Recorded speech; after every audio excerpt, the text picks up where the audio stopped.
Good morning, everyone. Welcome to the Finance and Housing Committee. Today is April 6, 2021. I'm Teresa Mosqueda, Chair of the committee. The committee is in order now. Will the clerk please call the roll? Mosqueda. Present. Vice Chair Herbold. Here. Council President Gonzalez.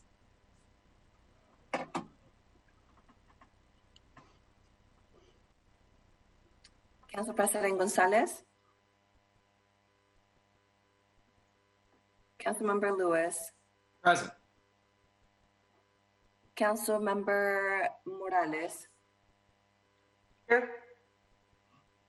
Councilmember Strauss.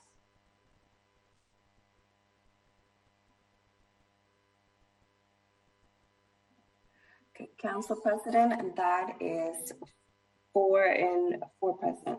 Or Councilmember Gonzalez. Here. Council President, and that is 4 present. Thank you very much. I think that we have 5 present with our alternate, Councilmember Morales. Councilmember Morales, thank you for being here on behalf of Councilmember Strauss, Councilmember Lewis, and Council President Gonzalez and Vice Chair Herbold. Thank you all for being here today. We have extended this invitation to all other council members as well. So as other council members join us, I'll make sure to welcome them and note their attendance. I don't see anybody else in attendance just yet, but we'll make sure to note that. Colleagues, really want to thank you very much for joining us today. And Councilmember Peterson, I see you logging in. Appreciate you joining us as well. I'm happy to have all of the council members pop into these Finance and Housing Committee meetings. Today marks the beginning of our conversations related to the ARPA distribution, our American Rescue Plan Act distribution. And in our Committee on Finance and Housing over the next 2 months, we will have the opportunity to hear from other cities like we are today. We'll have the opportunity to hear from direct stakeholders and really engage in deep conversations about draft bills that we are going to be working on with the executive to make sure that we allocate the city's portion of the American Rescue Plan Act. This is an exciting opportunity for us to hear from the public as well. We are going to have every meeting start with public comment as we usually do, but we are going to make sure to end public comment by 10 a.m. each day to make sure that we get into the heart of the discussion. As a reminder, we will be having a public hearing. This is a public hearing in the evening dedicated to just hearing from community members about their priorities and needs that they'd like to see lifted up in our city's American Rescue Plan Act allocation. That public hearing will be Tuesday, May 4th at 5:30 p.m. This is an opportunity for us in this committee to make sure that we are hearing from all of the public comment at the beginning of the meeting, in that public hearing, and in deep discussions that we've been having over the last year to better understand how we can respond not only to the crisis that is COVID, but how we can respond in the long term to create a more equitable economy as we seek to recover. We do have a packed agenda today, and then every day between here and the end of June, actually, we've asked folks to graciously hold time on their calendars until 1 p.m. My hope is that we will not need that long of a meeting, but this is an opportunity for us to do the ARPA discussions during the first half of the meeting. And then in the last half of the meeting, we will have the opportunity to get into business as regular. In today's agenda, we have a kickoff panel presentation on the American Recovery Plan Act by hearing from other cities on how they are planning to allocate the funds, if they've already begun allocating, what that process has looked like, and how we can better understand how we can be in harmony across the city as we seek to, across our cities, recover in a more equitable way. Really excited to have Council President Lisa Bender from Minneapolis City Council, Councilmember Robin Kanish from Denver City Council, and Councilmember Vanessa Fuentes from Austin City Council joining us. These will be our first panel after we do public comment, and they are also members of Local Progress. Thanks to Local Progress for their work with not only helping to do outreach to have this esteemed panel today, but the work that they've done with the reports. I believe some reports are linked on our website, and we'll be sending out information about how to find the reports from Local Progress, highlighting the various ways that cities are working together to get dollars out to those who have been affected by COVID. The next items on our agenda include the appointment of Dan Torres to the Sweetened Beverage Advisory Board, Joel Shapiro to the Labor Standards Advisory Commission, a briefing on the transparency requirements for contractors, for contract worker recommendations, thanks to Councilmember Herbold for her leadership and request to have this on the agenda. We'll have the final conversation on the rental assistance bill, Council Bill 1200, related to allocating about $23 million and possible amendments. And then we will hear from the mayor's office on their proposed AAPI legislation, Council Bill 120029, and walk us through the proposal and have a chance to hear any questions and discussion then. And we will also have a briefing, discussion, and possible vote on the Jumpstart Bill 120030. This is our update to the bill to allow for an additional way to calculate time in the city that has been requested via the process that FAS ran with rulemaking. So excited to have all of those items. If there's no objection, the day's agenda is adopted. We're going to roll right into public comment so that we have at least 20 minutes for public comment. As a reminder, public comment this morning is going to be for 20 minutes. Each speaker will be given 1 minute to, 2 minutes to speak, and we will call on speakers three at a time.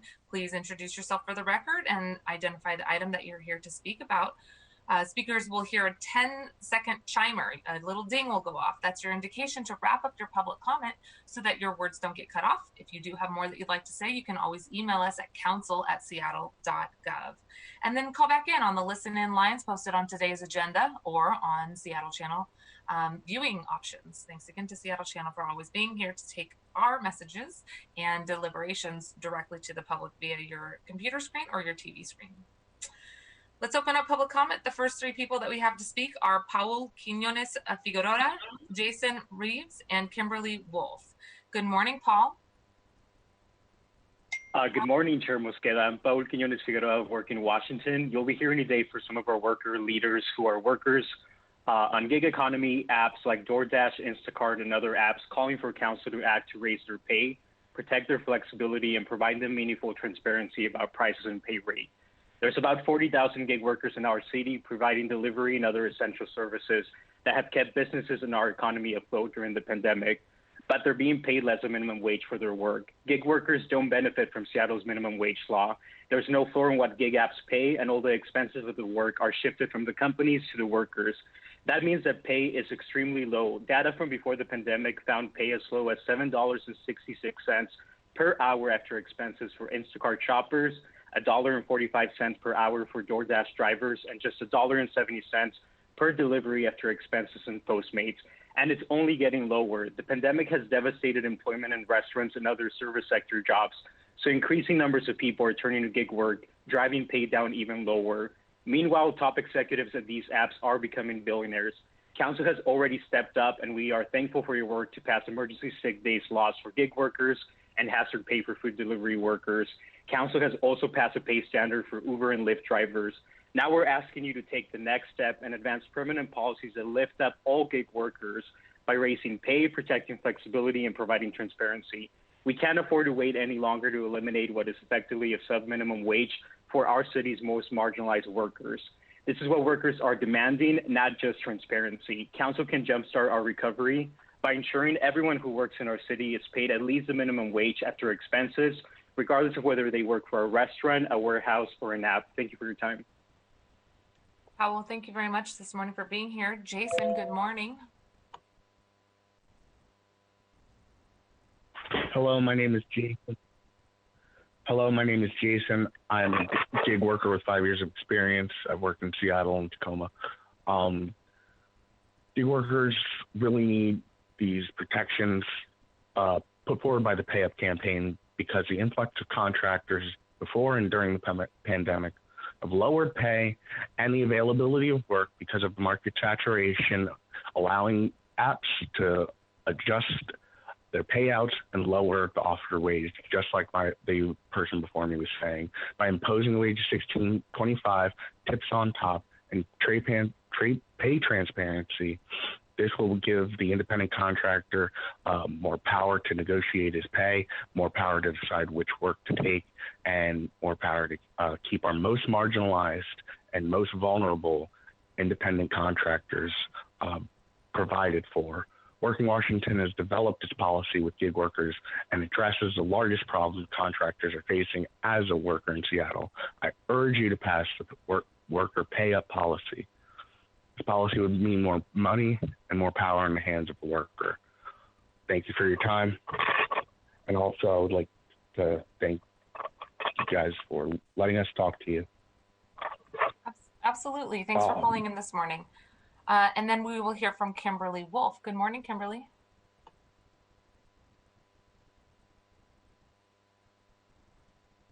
We have lost the caller. All right. Thanks so much. We will look for Kimberly to call back in. The next three people are Isabel Nguyen, Chris Wilfong, and Raymond Evans. And Chris, it looks like you're not present. If you want to call back in, we'll get you before we wrap up today as well. Isabel, good morning.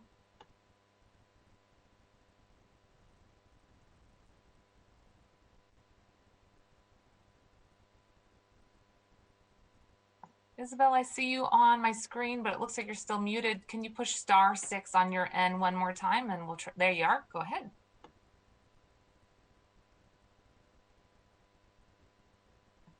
Now I see you unmuted, but if you could just check your phone that it's not muted on your actual phone. Sometimes that happens. Oh, hi. Sorry about that. Can you hear me now? Yes, now we can. Please go ahead. Thanks. Wonderful. Good morning. I'm calling concerning CB 120029. We in MPOP don't feel we should have been listed, even though the slide says they've engaged with us. If this body did engage like they claimed they would have clearly understood we don't feel safe with increased police presence. We don't want police officers on horses patrolling our community. That's not how community feels safe. If you engage community, actively listen to community. Please don't represent us. I yield my time and thank you for listening to us. Have a good day. Isabel, thank you very much for calling in. Appreciate that clarification, and I'll look forward to following up with you as well.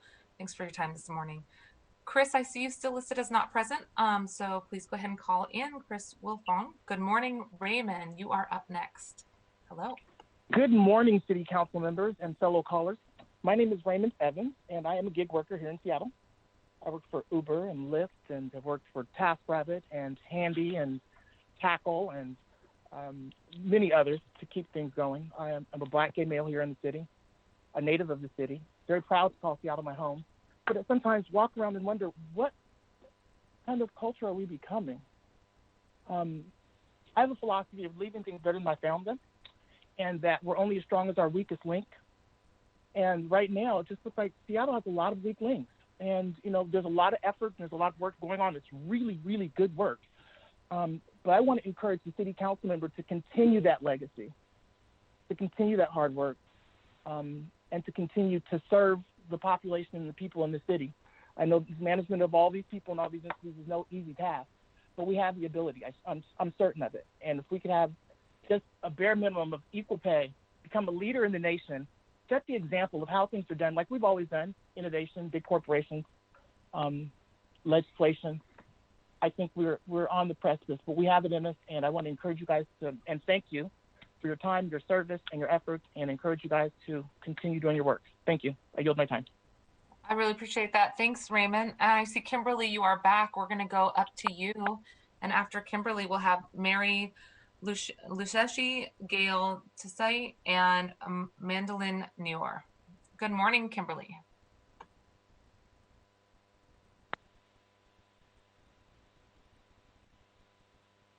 And Kimberly, it might still be muted on your phone. I see you unmuted on the line here. Can you hear me now? Yes, thank you. Sorry, I was dropping the phone and hung up on you guys. No worries. Okay. All right, this thing you're considering doing, the independent contractor thing, it is not helpful for gig workers who have contracts but don't have basic pay standards or any negotiating power in their contract. It's basically for the higher paid freelancers. I'd like to know who's supporting this. I doubt their numbers are even close to the tens of thousands of gig workers who've been looking for relief from draconian pay standards. I mean, who've been asking you to help them for over a year now. We really appreciate the sick leave and extra pay policies you passed already, but those were emergency measures that are going to disappear once we're no longer in COVID, and we need lasting policies that are going to keep the marginalized gig workers in this city above water. We can't wait anymore. We've been asking this for a while. The local economy is hemorrhaging, and if gig workers were paid reasonably, that's thousands, tens of thousands of workers starting to put money back in the economy. We're not making enough to live on. many, due to the personal circumstances, really need the flexible work that gig work provides, but they're just not getting enough to live on. Point in case myself, I am speaking to you today from my tent. I am homeless. I am part of the policy of the race to the bottom that the apps are doing is what pushed me out. And for me, immediately, what would help is that we raise the pay floor. We've got to have at least minimum wage plus expenses with tips on top. And we need to protect our workers' flexibility. A lot of us rely on that. We have various life circumstances where we cannot do a regular W-2 job. And also transparency in pay, because how do you know if you're getting paid properly if they won't actually tell you? Thank you very much. I appreciate your time. Thanks for calling in. Appreciate it. We do have about half of the rest of the folks here to speak today, and I want to make sure we hear from everyone. So we're going to move the time to 1 minute to try to hear from everyone who's dialed in this morning. And we are going to start with Mary Lusheshi and then Gail. Gail listed you as not present. If you'd still like to dial in, you have time. And then Mandolin. Mary, good morning. Just *6 to unmute yourself.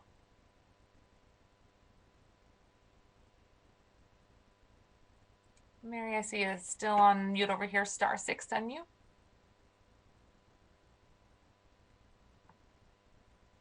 Okay, Mary, I'm going to come back to you.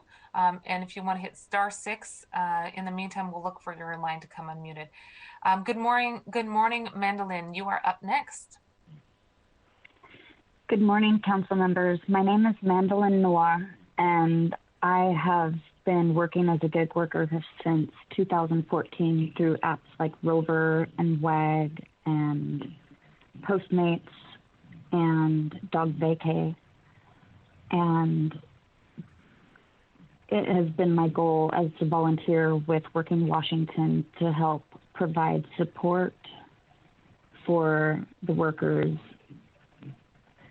instead of being railroaded by the bigger companies. The bigger companies saw what we did here last year, and they created Proposition 22 in California to try to scare the independent contractors into accepting their definition. We don't want to see anything like that happen here, and we need your help and support. Thank you so much. Absolutely. Thank you very much. And the next three people are Arianetta McKinley-Keller, Janelle Caldwell, and James Thomas. Good morning, Arianetta. Hi, my name is Arianetta. I was a former Instacart and Postmates worker, and I'm calling because gig work is real work and it doesn't get paid like it is, causing a lot of people to be homeless or either lose their vehicle. I started doing gig work in 2018, and I rely on the flexibility of gig work because I'm a single mom, and some jobs don't care about you having a life outside of work. They want an able body there. And because the pay was so low. Oops, it looks like you accidentally got put on mute again. If you can hit *6 one more time. Oh, perfect. We see you back.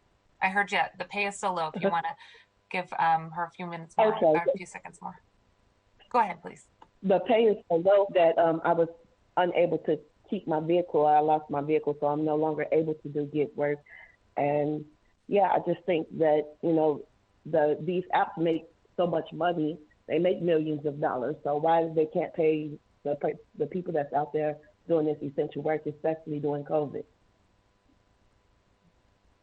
Thank you very much for your time this morning. And the next person we have is Janelle Caldwell, and then James Thomas, and then we'll go back to Mary. Good morning, Janelle. Good morning, City Council members. My name is Janelle, and I'm a gig worker and a member of the Pay Up campaign. I'm here because the unacceptable practices that Instacart and other apps mistreat their employees. Janelle, it looks like we lost you. Sorry, I don't know why we're having technical difficulties this morning, but if you do want to call back in, oh, there I see you. If you can hit *6 one more time on your end, perfect. Go ahead. Okay. The way they mistreat their employees. These companies are making trillions and driving their employees into poverty, which is causing people to rely on some form of public assistance. We need Seattle City Council to step up by creating standards in the gig economy for 2021. I started working at Instacart in January of last year. I have worked as a home health care aide for 20 years, but was injured on the job and had to find work I could do despite my injuries. Accessibility of the work was important to me, but soon found myself having to work constantly just to make ends meet. I drove from Arlington to Linwood, Seattle 7 days a week. I worked from 8 in the morning till 9 or 10 at night to make only $1,000 a week, including tips. I was deactivated with no explanation and a straight 5-star employee. But as soon as my car broke down 2 days later, they let me go. Very vague why I was deactivated. We can't do the work if we have no car. Now that I just spent a ton of money to repair my car, new radiator, brake starter, and battery, it has created hard times for me, and I owe money to pay for these repairs. This happens to thousands, if not millions, of gig workers, and our vehicles are a lifeline in order to stay in our jobs. We need to address this instability for gig workers. I had a couple of warnings in which I did no violations. A customer reported that diapers she ordered were never delivered, and even though I had left them on her porch and taken a photo, Instacart would not remove the warning from my account, even though I had proof. They sent me to an address that was actually in Las Vegas. I stayed in constant communication with all customers, but these 2 batches never responded. I implore you to pass these measures to stop these companies from deactivating for no reason and cutting our pay and taking our tips. We need stability. We need to stand up for Washington and say no more. Thank you for your time. Thank you very much, Janelle. James, you are next, followed by Mary Lushashi and then Gail Sasai. Good morning, James. Good morning. This is James Thomas. I've been in the gig industry since October 2016. What we're here for today needed to be acted on a year ago. The evidence of that is in Prop 22. Now as this industry moves forward, by the minute, integral parts of the engine that drives the gig economy, us, the drivers, who are solely responsible for making the entire components come together and pay off. Yet we are the most dispensable and treated as such. We are the part of that that's treated as waste and non-significant. The dictatorial attitudes of the gig inventors is a senseless, selfish way to develop another society of destitute families who are not sharing in the wealth. We want our families to prosper in the same flow as the people who we deliver to. We also want our families to benefit from the future development in the gig economy. This industry has been portrayed to the public as something that it's not. Would you please watch YouTube videos and get a big picture of what's going on? Thank you for your time. Thank you very much, James. The next speaker is Mary, followed by Gail, and then the last 2 speakers that are present are Matt Landers and Adam Glickman. Good morning, Mary. And just *6 to unmute. Okay. Sorry, Mary, it looks like we're still having technical difficulties. If you can push the asterisk and then 6. Oh, perfect. Can you hear it? Now I can. Go ahead. Thank you so much. Okay, great. Hello, yes, this is Mary, and I'm a deaf part-time worker.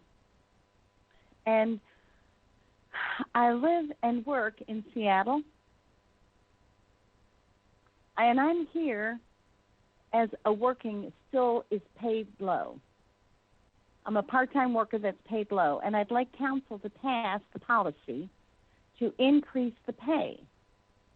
So we have the pay standards. I also started working extra income for my other work so I could help with that job. So I have part-time jobs. So I needed the flexible time. It's very important to me. So last time I worked 5 hours. Last night I worked 5 hours. And I was paid $55, but 17 of those dollars were in tips. And then I had to subtract my expenses, so now it was just $22 in pay. So really, it makes a big difference. And I'd like to challenge you, and I hope that the council will pass the policy, the permanent, so the pay is increased and that we have the good benefits and good pay. And then I'd also like to have, the expenses taken away and permit for the tips to stay. Thank you very much. Thank you very much, Mary. Appreciate your time this morning. And thank you for dialing in. Our last three speakers that are present are Gail Desai, Matt Landers, and Adam Glickman. Gail, good morning. Good morning. I'm sorry for all the technical difficulties here on my end here. No problem. Thank you for hearing my comment. My name is Gail. I am a member of MPOP, Massage Parlor Outreach Program. And I'd like to clarify that the city has posted our organization as an organization that they've interfaced with regarding community safety. And I'd like to clarify that this is not the case, and we would like that changed effective immediately, as well as, because if they had listened to us and they did interface with us, they would have understood that regarding CB 120029, we need some more clarity around where the funding is coming from. If it's coming in regards to this, if they listened to our voices, they would have known that we actually, a lot of the things that they are suggesting in terms of if this is money that's being allocated, towards the Bias Crime Prevention Coordinator, this is something that we would like clarified because this actually is not listening to our voices. Thank you for your time. I would appreciate some follow-up on this. Thank you very much. We will make sure to follow up with you, Gail, and the presentation from the mayor's office. We'll have a chance to ask those questions later today, and we'll absolutely follow up with you. Thank you for flagging that. Last two people are Matt Landers and Adam Glickman. Good morning, Matt. Good morning. My name is Matt Landers, and I'm here on behalf of GSBA, Washington's LGBTQ and Allied Chamber of Commerce, as well as the Capitol Hill Business Alliance, to support Council Bill 120030 to add an additional and alternate method to calculate payroll taxes under the Jumpstart bill. This is a relatively minor change that adds flexibility to make it easier for some businesses to calculate what they owe, and we appreciate these efforts to take feedback from the businesses during the rules-making process on how to make the administration of the Jumpstart program better. While the current system is an all-or-nothing approach, this bill will allow businesses with more mobile employees to take that into account. The bill would allow businesses. We lost you, Matt. If you're still there, we will hear the rest of your testimony because you still had time. If you can give Matt another 30 seconds. Sorry about that, Matt. I'm not sure what happened. Okay, not sure. This bill would allow businesses to choose which approach is best for their situation, even if it involves additional tracking on their end. It's a small and easy fix, and it provides greater flexibility for taxpayers. We ask that you support Council Bill 120030. Thank you. Excellent. Thank you very much, Matt. And last but not least, Adam Glickman, thank you for waiting. Good morning, council members. Adam Glickman, SEIU 775. As a union of caregivers who have long been excluded from basic labor protections, we understand how important it is to continue to expand labor standards and protections for all workers. The city council has done great work on that in recent years with domestic workers, with TNC drivers, with initial steps around sick days and hazard pay protections for delivery workers. We're asking the council to take the next step to expand city labor standards to cover the thousands of gig workers in Seattle who are providing delivery and other essential services but are paid less than the minimum wage. We understand the value of transparency and clarity for independent contractors. We believe the proposal doesn't go far enough, doesn't address the key issues that many drivers have raised today, and urge the council to set a wage floor that ensures gig workers minimum wage and expenses and other basic labor protections. Thank you. Excellent. Thank you very much, Adam. And that wraps up all who are present. We didn't have a chance to hear from Chris Wolfong, Nancy Callahan, or David Haynes, who were listed as wanting to speak but not present. So that concludes today's public comment. Thank you all for dialing in. Again, first 20 minutes of every meeting. We will also hear public comment on April 20th. Madam Clerk, let's move on to items of business. Can you please read item number 1 into the record?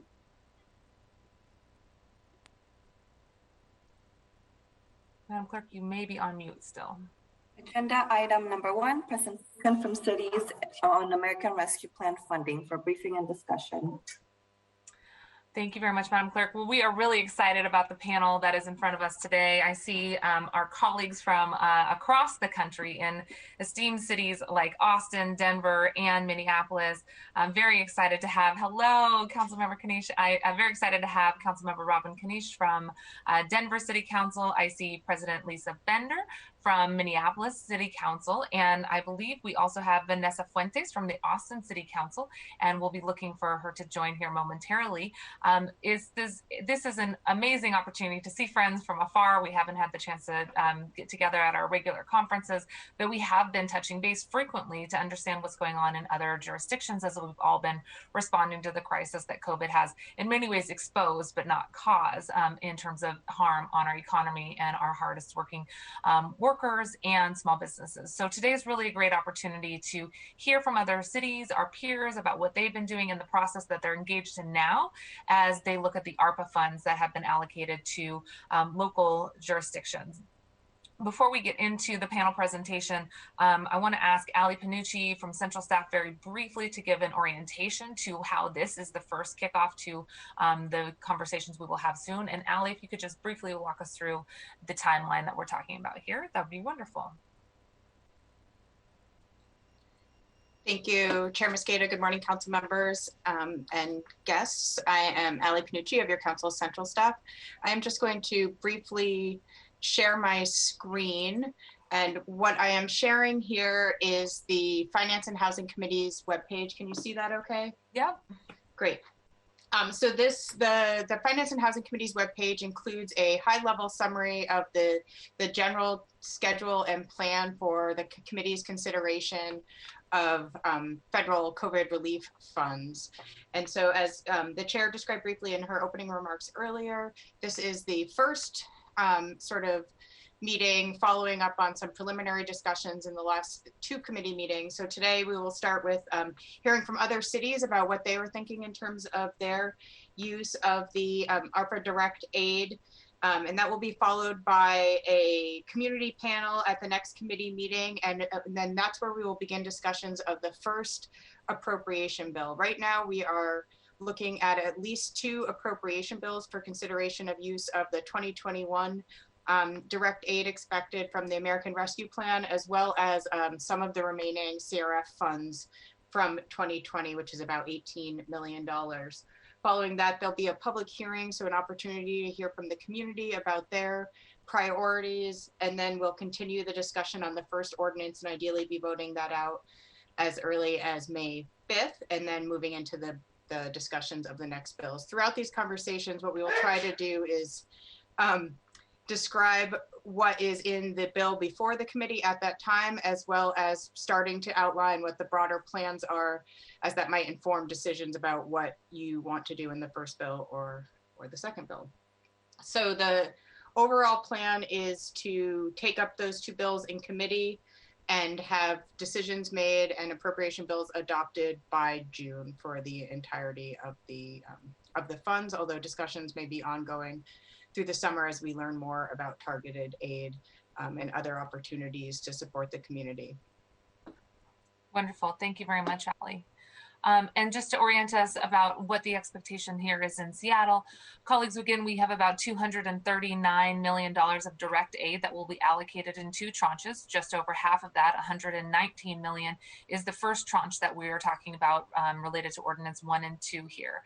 The pandemic induced revenue losses that we saw in 2021 and assumed in 2020, or that we saw in 2020 and assumed in 2021, are also the issues that we are able to address with the dollars in front of us. We will have approximately $130 million of deficit in the general fund revenues, which excludes our Jumpstart payroll tax. So there is a huge need to make sure that we're supporting existing base expenditures as we look at recovering from this crisis. Economic revenue forecast will give us a much more clear picture of what we can anticipate in the out years. And we are very excited to be able to initiate this conversation today by hearing from leaders across our country, local progress leaders, leaders within their own jurisdictions and on city councils across this country who have been in many ways fighting against the inequities that we see exposed by COVID over the years, even before COVID, trying to create greater housing stability, worker protections, and access to small businesses and BIPOC community members to have the support they need to open their small businesses. So a huge thank you to Ari Schwartz and Tarsi Dunlop from Local Progress and their work in figuring out how to weave together this national conversation amongst cities and jurisdictions as we respond to COVID. They have put out some information in terms of how cities are looking to provide equitable relief and connecting various cities. And Local Progress is going to continue to make sure that we're connecting leaders across the country, not only as we respond to the crisis that is COVID, but in the longer term as we think about what equitable recovery looks like, investments in public goods and services, and look forward to sharing that initial analysis with you all. I think it's posted on our webpage, and we'll make sure to share it in the Federal Advocacy Roundup page that we are going to be pushing out on our social medias as well. Today, we have joining us Councilmember Robin Kanish, at-large councilmember from Denver, Colorado, who has championed causes for working families from food access to affordable housing, energy efficiency, fighting for $15 minimum wage. Thank you very much, Councilmember, for being with us. We also have Councilmember Vanessa Fuentes. I see you on the line, Councilmember. Very good to see you, and excited to have you from Austin, Texas, a longtime champion of healthcare as a human right, fighting for fewer healthcare disparities, affordable housing, and equity-based policy solutions. Councilmember Fuentes sits on the county's hate crimes task force and has already, in her short term on council, made her mark in supporting residents of District 2. And finally, our friend Lisa Bender, a huge leader within Local Progress and council president for the Minneapolis City Council. We've looked to you for many issues, especially related to public safety and housing and zoning. Very much appreciate your tenure on council and look forward to continuing to hear more from you today as we engage in how we can expand on many of the things that you've championed, including transit mobility, fighting for green, equitable economies, and Green New Deal like investments in our local jurisdiction. So incredibly happy to have all of you with us today, and I will, without further ado, turn it over to you all to really share with us the work that you're doing right now to get out the allocation from ARPA, and want to make sure that you all know that we have not only the Finance and Housing Committee members here present with us, but we've extended this invitation to our full City Council as well. So we have some guests from the City Council who are not usually part of our Finance and Housing Committee to hear from you, and look forward to learning from you. So Council President Bender, perhaps we should start with you. Thanks again for your work, especially on bike lanes and expansion of zoning and housing, as that helps to create the foundation for more equitable economies. But looking at what's happened in the wake of COVID, how is your city council looking to allocate the ARPA funds that you've received, and any grains of knowledge that you'd like to share with us? We appreciate it. Perfect. Yeah, thank you so much for having us today. And I think, I love this idea. So maybe I'll see if this group of council members can come to Minneapolis as well. I think we are probably the smallest city in this group. So our population is just about 430,000. That meant that we did not receive direct CARES Act funds in the CARES Act. So we really relied on a partnership with our county, Hennepin County, to program the funds that they directly received because they did meet the population threshold.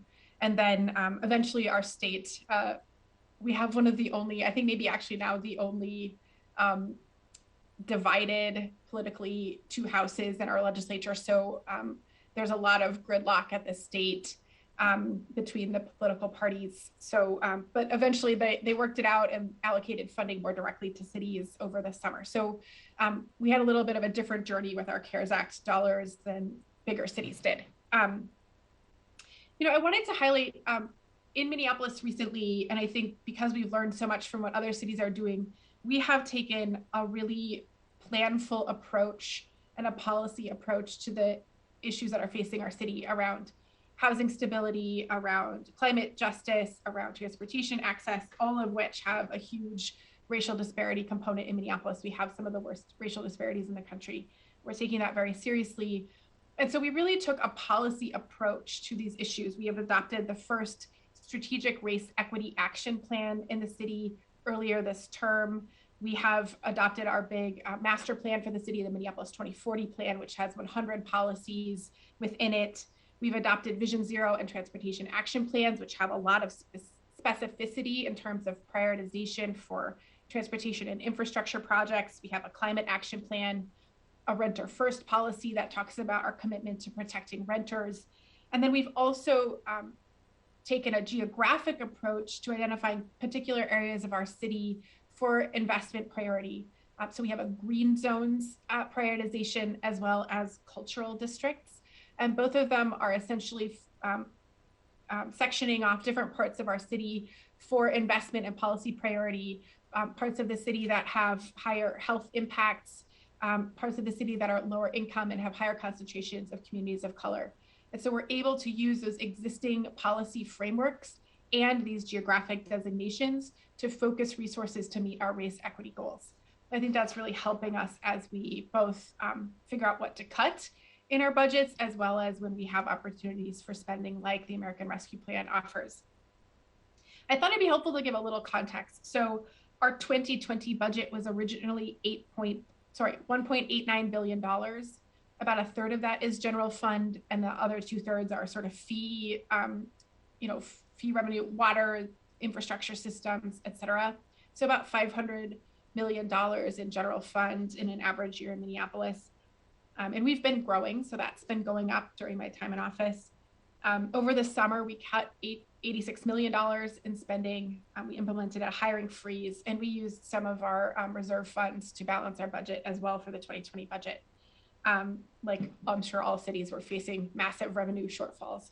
And then eventually we did receive $32 million directly from CARES Act. Like a lot of cities, we had a horrible year. I think probably even more so in Minneapolis, just handling the aftermath of the murder of George Floyd and the social unrest that followed. As of January, it's higher now. We had about 30,000 deaths, or 30,000 COVID cases, just under 400 deaths. We have many homeless encampments throughout the city, about 144,000 unemployed people, 1,700 businesses that were closed because of the pandemic. And then we also had $350 million worth of property damage after the social unrest that happened over the summer. So our response to COVID has also been a response to all of these various economic and social factors that are affecting our city. We were able to invest about $26 million in immediate relief and response last year. That was kind of in probably 3 or 4 buckets. We were responding directly to coronavirus by getting PPE to our own city staff, but also in the community, and then also doing COVID testing.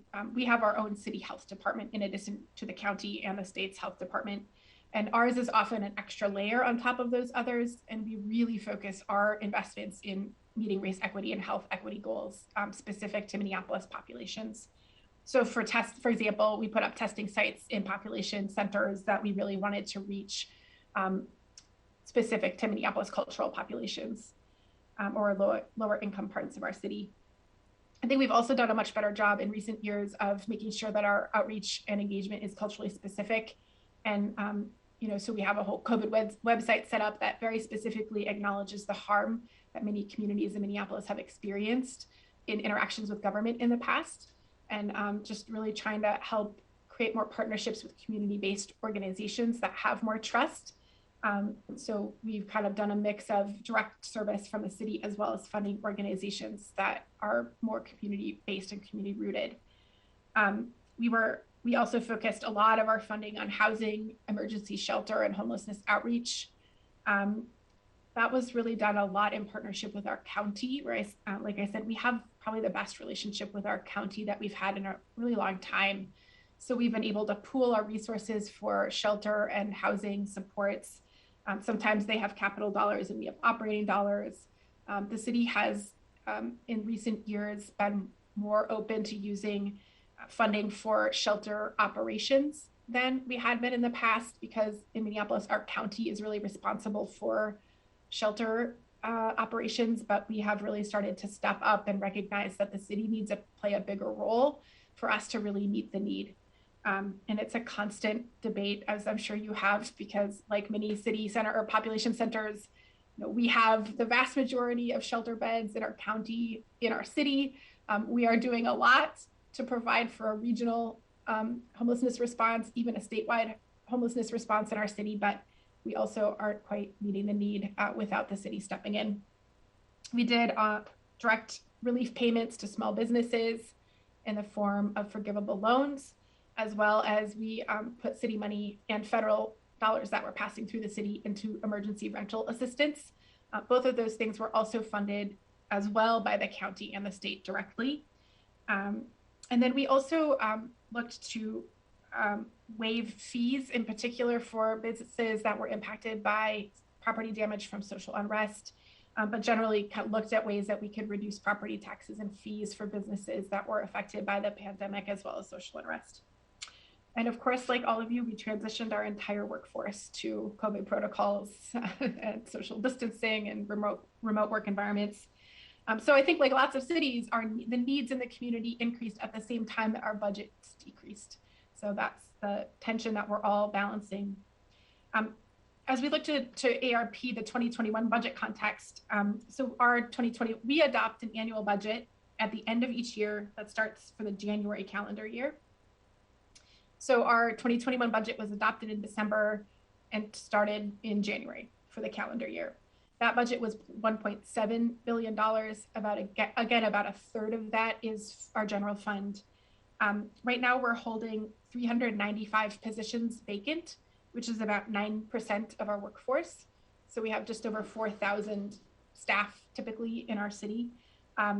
And so we're planning to hire back about 44 of those positions right now under the 2021 adopted budget in a phased manner. But part of the question for us as we look at ARP dollars is how much of that should we invest in our own city staffing, which has taken this large cut, versus, and in addition to getting money out the door directly to community-based organizations or directly to renters or business owners, et cetera.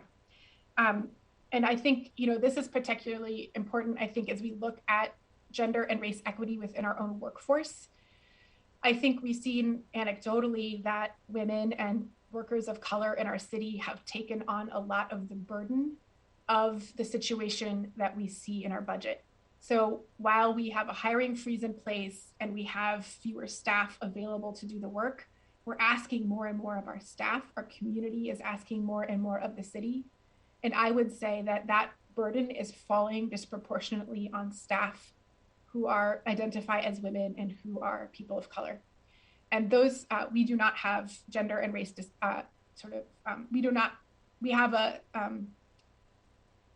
our staff does not reflect the population in terms of gender and race breakdown. We have a lot of work to do to get our workforce better reflective of our community. And I'm concerned, and I think a lot of leaders are concerned about the dynamic of women and people of color taking on so much more as staff. So that's part of, I think, the consideration about how much to invest back in the city itself is, are we taking into consideration the needs of our staff who have done so much more in 2020? And how are we meeting our workforce goals around gender and race equity as we move forward? And so we do have employee resource groups that have formed. We have one specific to women identified staff, and some of the cultural communities within our city have formed employee resource groups. And so those are being consulted as part of our process very early on. Our budget staff are going to the employee resource groups and saying, what has this year been like for you? How is it, how can we invest better in our city staff to make sure that you're being fairly compensated for the work that you're being asked to provide? We will receive $281 million in the ARP directly because they changed the cutoff for population size, thank goodness. And then we also expect, I'm sure as everyone does, CDBG and ESG dollars on top of that. So we're planning to, as you are, do 2 rounds of funding. Our first round, we're beginning now, like you are. In Minneapolis, the mayor proposes the budget and the council adopts the budget. We're going to use that general approach to the ARP dollars. So our mayor is convening groups of staff along with our finance budget staff within the city staff enterprise. They've convened 4 staff work groups: public health and climate, economic rebuilding, 5, housing, safety, and city capacity and performance. And those 5 staff work teams have provided ideas for funding, which will help inform the first round of ARP funding, and then also our city's 2022 budget, because we'll be folding this sort of second bigger chunk of ARP dollars into that more typical city budget process. And then they're also meeting with the employee resource groups, as I mentioned, and they solicited ideas from city council offices as well. So the mayor will propose his first pass at our ARP first round of funding, which I anticipate to be something like $50 to $70 million. That will be mostly focused on sort of immediate enterprise needs that we weren't able to fund in 2020 or in the 2021 budget, as well as really an emphasis on getting money out the door to communities who are in need. And then the bigger amount will go through more our typical budget process, where we're adopting the final budget in December for the following year. As you are, we're going to be weighing what things make sense to spend, quicker versus over the 3-year time of eligibility.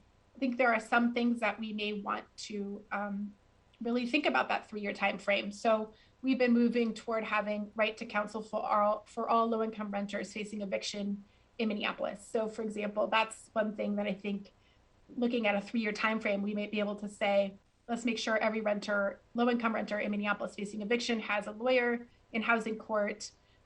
We have a housing moratorium in place, an eviction moratorium at the state, but knowing that those evictions may be coming, just one example of the kind of topic that we're thinking about using over that 3-year time frame. Otherwise, I think we're really looking at ways to support our small businesses, support renters facing eviction, building out shelter, purchasing hotels with the county. And all of that has really helped and informed by these policies that we have in place. So because we adopted the 2040 plan, we've been able to really quickly adopt a lot of zoning regulations and reforms that are enabling us to build shelters very quickly, buy hotels and turn them into SRO housing, which wouldn't have been possible before our zoning reforms. Thank you. Council President, thank you very much for the overview. And there's a lot of similarities. Really excited about the overview that you provided. And council colleagues, I'm going to ask you to hold your questions until we hear from the next 2 panelists, and then we'll have a chance to have questions as well. I want to turn it over next to Council Member Robin Kanish from Denver City Council, where I was born. Got a place in my heart, always Denver. And I've also been just in awe of Councilmember Kanish's leadership on housing. We had the chance to first meet in Chicago at a convening around housing and housing equity, and trying to make sure that we're looking at displacement and building new opportunities. So it's been wonderful to learn from you over the years, and look forward to hearing what you're up to in Denver. Want to make sure you get the chance to share your slides as well. So if we haven't already made you a co-host, would love to do that so that you can share your slides, and I will we will then hear from Austin. So Councilmember Kanish, if you would like to start, would love to hear from you, and make sure that you have access to all of our technology tools to share your slides as well. Good morning. I appear to have the power to share my slides. I just want to say first how humbled I am. It's always usually us learning from Seattle. And so it's always humbling to be here. I hope you can see my screen. But I guess I want to commend you, first of all. I read your resolution that your council passed to set some priorities. So what I thought I would highlight is where there were things that I either saw maybe not mentioned in it or might be slightly different.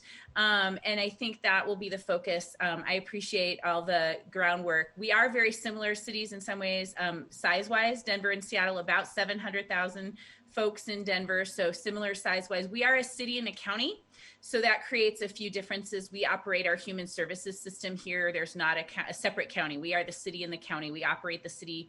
The city operates a jail. We have human services. So we have some of the things that you all might have in a typical county in your community. So we also are a much stronger mayor form of government, I think, than either Minneapolis or Seattle. And so like Minneapolis, our proposals will originate with the mayor.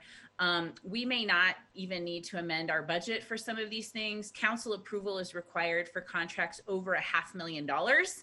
But in some cases, the type of money that comes in from the federal government may or may not require a budget amendment, depending on the type of funds that the final Treasury guidance. So a few differences. We also use an annual budget process that begins in January of the calendar year. So, and like Minneapolis, I think you're going to see we are thinking about some dollars being spent right away, but utilizing the budget process. I don't think we want to see an emergency rush to program all the dollars in a temporary kind of fashion. We have a lot more robust public engagement in the budget process. There is, more transparency that happens. You can see where city dollars match federal dollars. So there's some things you get when you put the dollars through the budget process. So real quick, I'm just gonna breeze through a few background pieces. Let me see if I can get this to go. So our mayor's administration, these are the objectives that they've laid out. So getting some funding out in a timely manner, right? But then also using the budget process for a portion of the dollars. So sustainability is the thing that we've been talking about here. Lisa mentioned the fact that there's a lot of workers in the city that are furloughed or out of work. And I think we do want to bring back city services. And I want to be clear, we don't want to bring back city workers just because it's good for them as individuals. It's good for our city to have folks who are able to deliver services. And those workers purchase things in our community. It is stimulus. Their employment has as much of an economic effect when they go out and spend their paycheck as other workers. So, but we also don't want to hire back city workers that we can't keep on the budget in the long term. So we're being thoughtful where we have a backlog, for example, for permitting. We might use some contractors, for example, rather than restoring staff that we may not be able to keep on for year 3 and year 4. We'll just have to be looking at all of that to see where we want to use an outside provider, a community provider, where we want to grow the city staff because we want sustainability. And then similar in all cities, the equity and the racial equity lens for proposals. So these are the 4 buckets that our administration has proposed. I'm not going to read these, and I can share the slides with the committee staff afterwards, but restoring services, supplemental services, these are the things I mentioned that are like backlogs, right? They're not necessarily the level we'd be doing for Minneapolis. This might be, for example, where some of your repairs and things from the civil unrest might go because they're not ongoing services, but they require an infusion.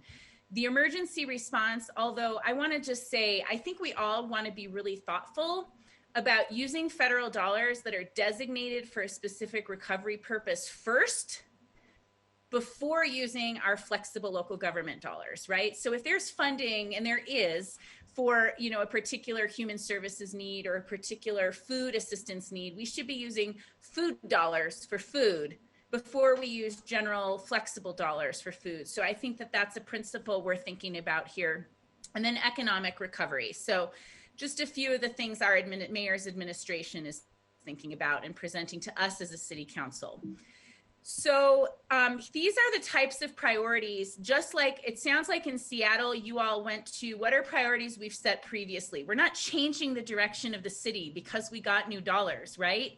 We're asking, how do these new dollars help us achieve the direction of the city that we already set? And so these are examples. You can see the top are very pandemic specific, public health and food assistance and things like that. You can see the bottom half are longer term, mitigating and reducing involuntary displacement. There is a pandemic, perhaps escalation. We see development is not slowing in our city just because of the pandemic. It's a recession hitting different segments differently, right? So we still have those pressures of displacement. So you'll see that our broader priorities are broader than just the pandemic. And we're going to think about ways to address those long-term priorities as we go. So here are some things I thought about as I was reading your list, and we are at a very similar early stage because we don't have guidance yet from the U.S. Department of Treasury. We don't yet have a quote unquote plan. We're doing our rounds just like you are, about the same timeline. But here are things I've been thinking about. You have a lot in your resolution about the what, right? You want to do gender equity, violence prevention. You want to do work on homelessness and housing. I want to encourage you all, and we're thinking a lot about the how. So we know that food assistance, for example, can be done in kind, but it's very inefficient, right? You have to find a place to store the food. You have to get folks there. You have to have a distribution system. We're learning a lot internationally, and Denver's been trying to bring some of those lessons in about the value of cash assistance, right? And I know you're doing some grocery cards there.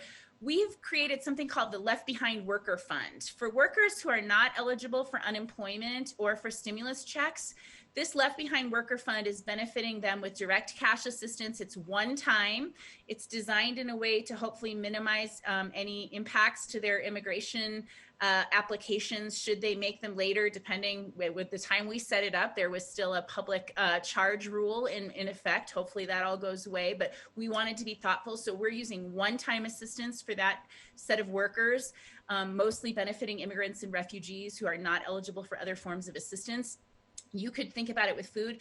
I will also just say we have a pilot that's coming from a private sector leader about homelessness. And the Vancouver New Leaf program is for those experiencing homelessness who may not have the long-term, deep embedded issues that require supportive housing, but they might be newer homeless or shorter term homeless. And those individuals receiving cash assistance, they're going to experiment with one-time assistance, and they're going to experiment with monthly assistance, and they're going to study the results. We should be trying new things with these dollars, and we should be studying the results of them for the purposes of scaling them up and sustaining them as a new way of doing business going forward, right? So I think thinking about cash versus in kind is a really important thing we could be thinking about. Lisa mentioned transportation and mobility. I know that's a priority in Seattle as well. There is a stimulus effect of using dollars for one-time infrastructure, no question. And like Minneapolis, we have a number of plans pointing us in that direction. But I will just say it's often us as a city choosing which projects to fund. I believe that these funds, especially given the fact that they are rescue funds intended to really reach deep into our communities, we could be using participatory budgeting to help decide what intersections in your neighborhood should we be prioritizing for safety, right? Where is a bus stop needing improvement? And so thinking about ways to bring participatory budgeting to the decision-making for a portion of these dollars is something we're thinking about. Next is, you already have some pretty robust programs for workforce training and construction in Seattle. But for us, as we see new investments in one-time infrastructure, we're just beginning our apprenticeship utilization requirements and targeted hiring. We have a very, very disparate, small, tiny number of women in the construction trades working on our city projects. So if we're going to be doing infrastructure as a form of stimulus, we have an obligation to make sure that the jobs are being filled by more women and people of color. And so we are thinking about right now we have pre-apprenticeship programs, but you're not paid to participate. You have to decide whether to give up a paid job, right? Or to keep your job and then try to, so if we want people to change careers, we need to give them an income while they're changing careers. So talking about stipends, talking about women and BIPOC communities. And then we have an alternatives to policing program. So we know that the pandemic has exacerbated mental health challenges. We have more people in crisis. It's been a little harder to get services during periods when things were closed. We have a program called the STAR program, which is our support team assisted response. It has been in operation since June 1st. It is a social worker and a EMT who goes out on calls. We are right now sending that team in one neighborhood or central part of our city, shouldn't say one neighborhood, but one zone of our city. They are doing about less than 1% of the calls they could be doing, right? Instead of sending a police officer, we've had 0 arrests, 0 use of force situations, very successful. So how is it that we try to bring that more sustainably into the budget? Land, you all talked about buying buildings, but honestly, it doesn't have to always be a building. It could just be land, but where we can use these funds to bring land into public ownership, it may be for affordable housing and other community purposes, childcare, right? That's a major theme of our pandemic gaps. And so where we have control of the land, we can set the terms for how it's used. Even if we're not going to be the long-term land holder, we might do a long-term land lease and have affordable housing and childcare operated by others, but we then are dictating that use in ways that can prevent displacement. And then I just put in here, I want us to think about the pros and cons of replicating funding. You know, there's a lot of business assistance coming from federal government, and in Colorado, our state government as well. I think we need to be really thoughtful about triple down on the same industries. I think it's really important we help our industries recover, but I also think it's really thoughtful about what city dollars need to be doing. In many ways, we keep getting asked to fill these gaps that other levels of government, frankly, are not doing their responsibilities. Finally, they're stepping up at these other levels. So I think we just want to be really thoughtful about that. If and when we do business assistance, though, we have to be building the economy back better. We're all deeply concerned about the right to rehire. Who gets hired back? Are you going to be less likely to hire back BIPOC residents? Are you going to be less likely to hire back someone who's older and considered more vulnerable? Really ensuring that if we're giving business assistance, that they are hiring back in the order that workers were, left from the job. So I'll stop there, and, just wanted to give you guys some things that maybe weren't quite in the memo, but you might have been thinking about. And I want to, learn from all of you as well. So thank you. Thank you very much, Councilmember. That was fascinating, and I really appreciate you providing that context, both with the PowerPoint and sort of juxtaposing that with what's in our resolution. Very helpful, and I think there is a lot of crossover. And next, let's hear from Councilmember Fuentes from Austin City Council. Very excited to have you here. We have not had the chance to meet in person yet, I don't believe, because you are relatively new. So tell us a little bit more about what you've been up to. And as we said already, we know that you've already made a mark on the work that you are doing in Austin. And so look forward to hearing the framework that you're bringing to the ARPA allocation and what's happening in Austin. Yeah, well, first, thank you so much for inviting me. I actually hit my 90-day mark this week. So I've been in office, first time elected, 90 days. Thank you all. I'm very humbled to be here with you all to talk a little bit about the work that Austin City Council has been doing. And so I guess first I would to give you all some context, we are a manager council form of government, and in Austin and in Travis County, we have taken a different approach with our ARP dollars when we compare it to the CARES Act funding. So the city of Austin is receiving, or is approximately slated to receive, $196 million, and Travis County is slated to receive $247 million, with many other of our surrounding cities also getting a sub-allocation. And so we decided to really look at it from a more regional approach, understanding that that's $500 million that's coming into our area, and wanting to leverage this opportunity to look at how can we utilize these funds not only to address the needs of today, but to really leverage it in a transformational, once-in-a-generation way. And so it's a little bit different. And of course, we're waiting on the FEMA eligibility for specific guidelines, but it appears that there might be some flexibility for us to use these dollars to address some of our biggest, most pressing challenges that we have here in Austin. And so I'm really proud to be part of a progressive coalition that is willing and ready and able to address some of our biggest challenges together in a formative way. And so with that, and looking at, and I did put a link in the chat if you wanted to see the presentation that our city staff initially presented to council a few weeks ago. That was just the first one, the initial proposal. And from there, our city council, and I was proud to co-sponsor a policy that further directed city staff to invest and address 4 priority areas in our city, that being homelessness and related housing with mental health and substance use. Also looking at early childhood care and education, including high quality and affordable, looking at jobs and workforce development in our work programs. And then fourth being food insecurity, and really addressing the food deserts that we have here in the area. So those were the 4 things that we outlined in our resolution, and I'll pop the link here shortly. But with that in mind, that was the lens that we're hoping to take with our ARP funds. And so once city staff presented that initial spending framework, we gave additional policy guidance, and they'll come back with some additional, more specific ideas and programs to build off of the work that we did with the CARES Act. We're very fortunate here in Austin to have maintained a healthy amount of reserves, so we didn't have to do layoffs. We did do a round of freezing of any of our vacant positions and assessed each one to ensure that if they were frontline employees, that we were able to bring those back on first.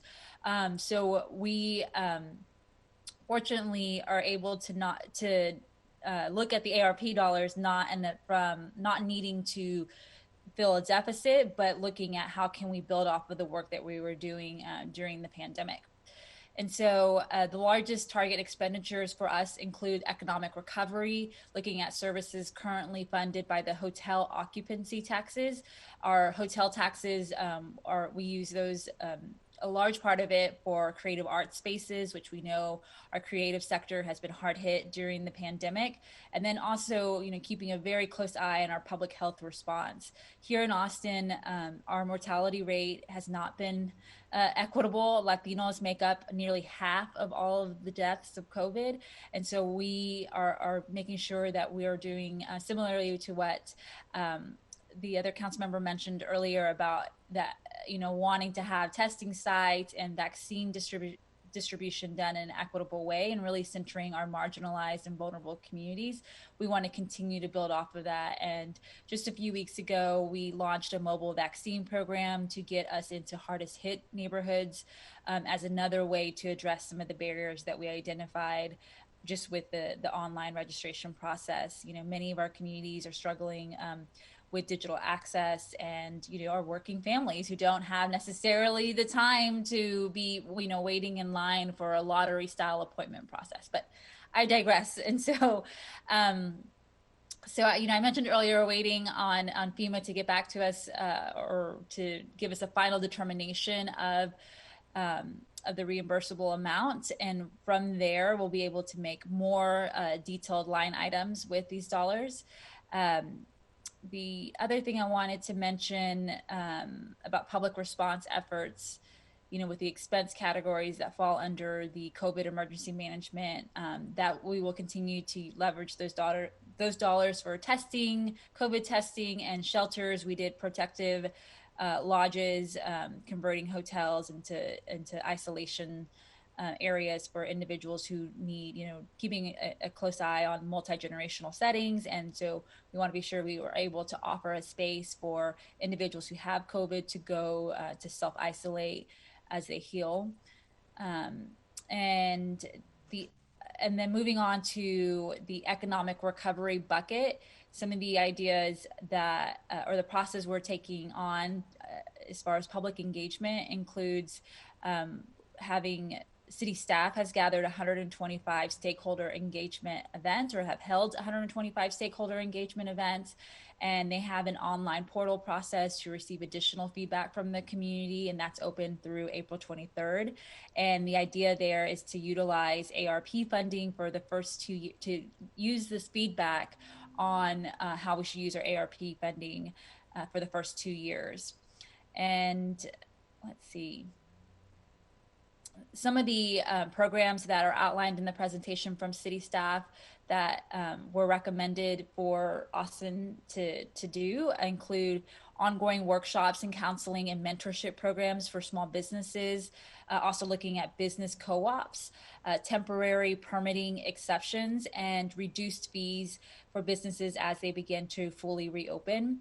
And the other critical component I want to touch on, of course, is childcare. As we know, this pandemic has not affected everyone equally, and women certainly are bearing the brunt of it. And so we want to ensure that we do more in the childcare space. And we're looking at, we did establish a childcare grant relief program for childcare centers in Austin. And so we're going to continue to fund that program and offer financial incentives for individuals seeking to open a childcare center or reopen a home-based, high-quality childcare setting. And that's particularly important to my district. I represent Southeast Austin, which is a predominantly Latino area. And let's see, let me make sure some of the programs I'm really excited about that we're going to dig into once we learn more is when it comes to food insecurity. As I mentioned earlier, that was the fourth bucket that we're looking to really invest in. includes equipping residents with tools to grow their own food at home. So really empowering communities and giving them the tools to learn that skill and to be able to have their own food forest, so to speak, or community garden. Also looking at closing the digital divide, and then of course assisting local arts and cultural organizations.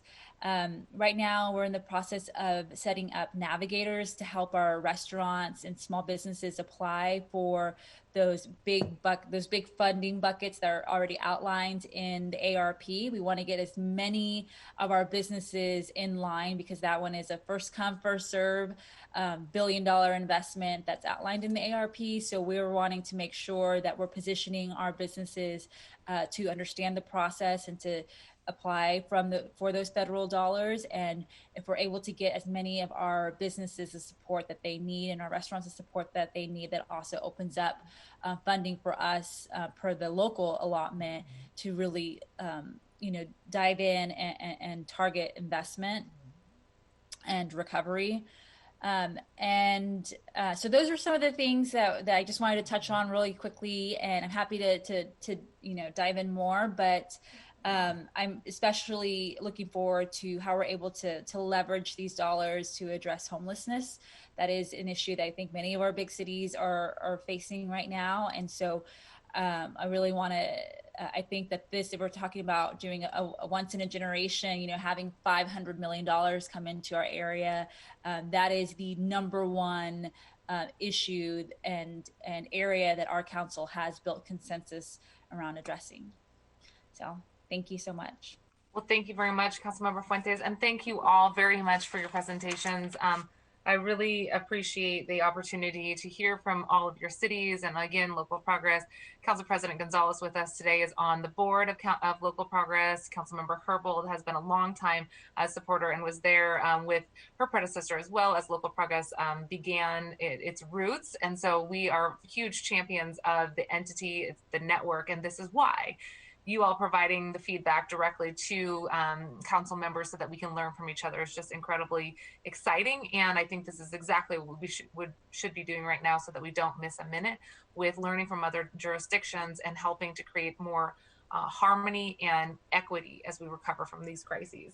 I loved what you talked about in terms of permitting, expediting permitting and decreasing fees for small businesses as they're opening the doors, and the Navigator program. We've been thinking a lot about that for not only small businesses, but also folks who need access to rental assistance and other types of assistance programs across our city.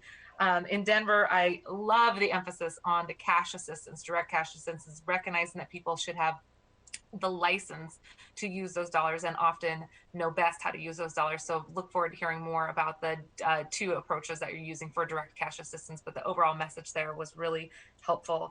And in Minneapolis, I'm fascinated about how we can do more with our county partners as well, about how we look at capital dollars and matching those with operation and maintenance. It's often one versus the other, and I heard you lift up both of those investments and trying to find ways to get away from those excuses and really push forward with innovative strategies. So very excited to hear from all of you. So let's open it up to any questions or comments from our colleagues here today. Council members, anything you'd like to ask of the council members with us today? Okay. I am not seeing any additional questions. I did have a question about the STAR program in Denver. You may have heard of our Health One team here in Seattle as well, where we have firefighters paired with case managers and are trying to relieve 911 of the calls related to health-related issues and hopefully more mental health-related issues as we scale up the program. We've gone from 1 van to now 3 vans to cover 3 of our 5 zones for the firefighter ladder divisions, and looking forward to scaling that up. Councilmember Kenny, I'm wondering if maybe we could do some sort of analysis as well about how those programs have relieved calls from having to go to traditional 911, armed officer response, and if there's any sort of analysis that we could do together, would love to do that. But is there anything else you'd like to share about the STARS program and when that started? Well, I will just say that we don't have an external evaluator yet. I hope that we actually will go there in terms of true return on investment. But what I can tell you is that in our data is showing that those responders are spending about 30% less time than a police response would require. So it's both different personnel who frankly probably are lower cost than what an officer who's armed would cost, but it's also that they're doing it faster so that it really is freeing up and reducing the hours spent on armed police response. So that's one data point we've got, and we're in the process of trying to expedite our expansion. So it sounds like you've jumped ahead of us in terms of your quantity. We're trying to get 4 more vans going, but having some debate about that timeline. Thank you. Vice Chair Herbold, please go ahead. Well, thank you so much, Chair Mosqueda, for this line of questioning. I just stepped away from my computer, so that was perfect. Just a follow-up on the questions about the STAR program.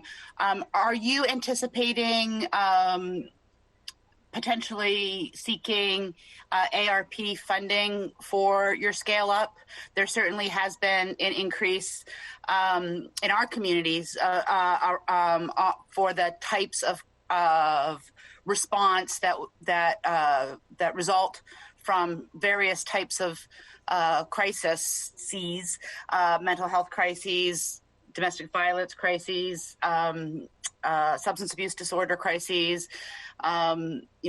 People are in crisis now to a greater extent, and I think a lot of experts in the field associate that uptick with COVID-19, and I'm just wondering if you are considering that to make it possible to apply for ARP funding for your expansion.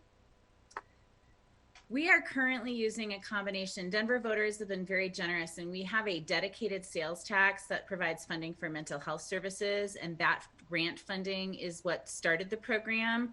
We did win some general fund dollars for it as well in the 2021 budget.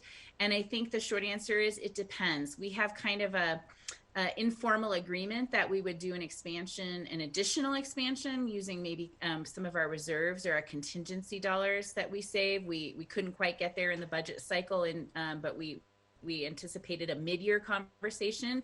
So there are potentially local funds available, but if we can sustain a bigger expansion more quickly by using those dollars and then keep it going by bringing it into our general fund budget in year 3, because obviously these are 2-year dollars. We can expend them through 24. So in some ways they're 3 or 4-year dollars. So, but our goal is to never fund something we can't keep going if it's going to be an ongoing need. So I think we'll wait for the Treasury guidance like everybody to see whether or not it's eligible and all of that. But I think I hope that we don't, if we can fund it with our local dollars and then use the ARP dollars for something else that's needed, that's a win-win too, right? In my mind, it's all about using the dollars for what they're eligible for, but that then allows you to be more thoughtful about other dollars. Excellent. Thank you. Excellent. Thank you. Well, the other thing I wanted to really lift up that it sounds like is a commonality across jurisdictions is the ways in which you're looking to use these ARPA dollars to make sure that city services not only get reinitiated, but also maybe expanded in certain areas where folks have been harmed by the trauma that is COVID, and whether that's expanding services in childcare or trying to figure out more access to community centers. I can't remember the wording that was used, but it was a community-oriented sort of strategy to bring people together and reinitiate those community gatherings again. I think is a way to also help with the mental health and the trauma of isolation and potential, depression that a lot of our families are facing. Depression and anxiety numbers have just gone through the roof for both those who are housed and unhoused. So trying to figure out ways that we can pull community together relies on us also funding community-based organizations and our direct service providers through the city. So I loved hearing some of those themes and look forward to learning from you on those pieces as well, both in terms of how we respond to the trauma that individuals are suffering with and reinvest in our economy to make it more equitable and to do so with a racial justice lens on everything we're doing. Well, thank you all very much. I'm not seeing any hands, and I know that you all are very busy with your own recovery efforts. So thank you once again. Thanks as well to Local Progress for connecting us. And I really do look forward to one day seeing you in person so that we can all have a chance to gather again and celebrate, hopefully, our more equitable recovery path that we're all laying right now.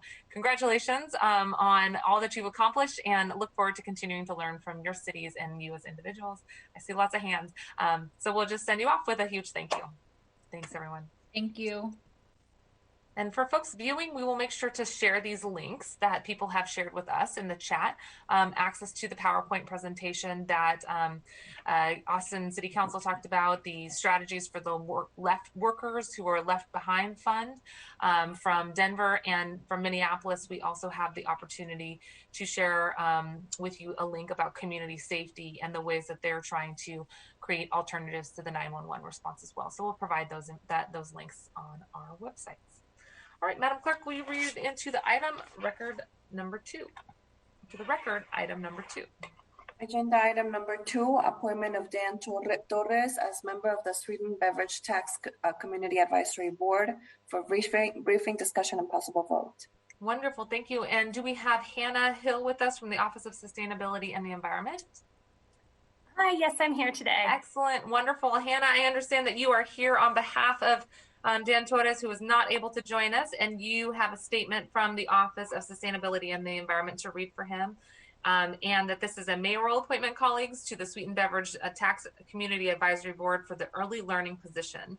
I will let you go ahead, Hannah, and maybe fill in if there's anything that I think we want to lift up. Happy to have you here, Hannah. Perfect. Well, thank you for having me, and good morning to everybody.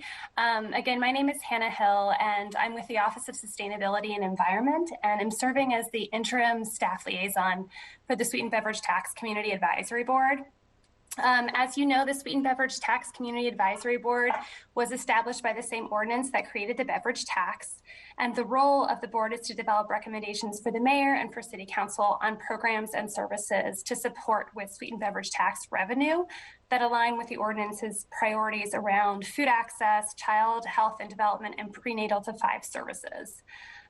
So according to the ordinance, the board must shall consist of 11 members who are residents of the city of Seattle and work within the boundaries of the city of Seattle.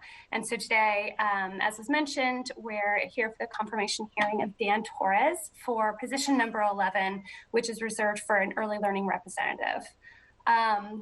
I will share a little bit more about Dan and his interest in joining the board and see if there are any questions.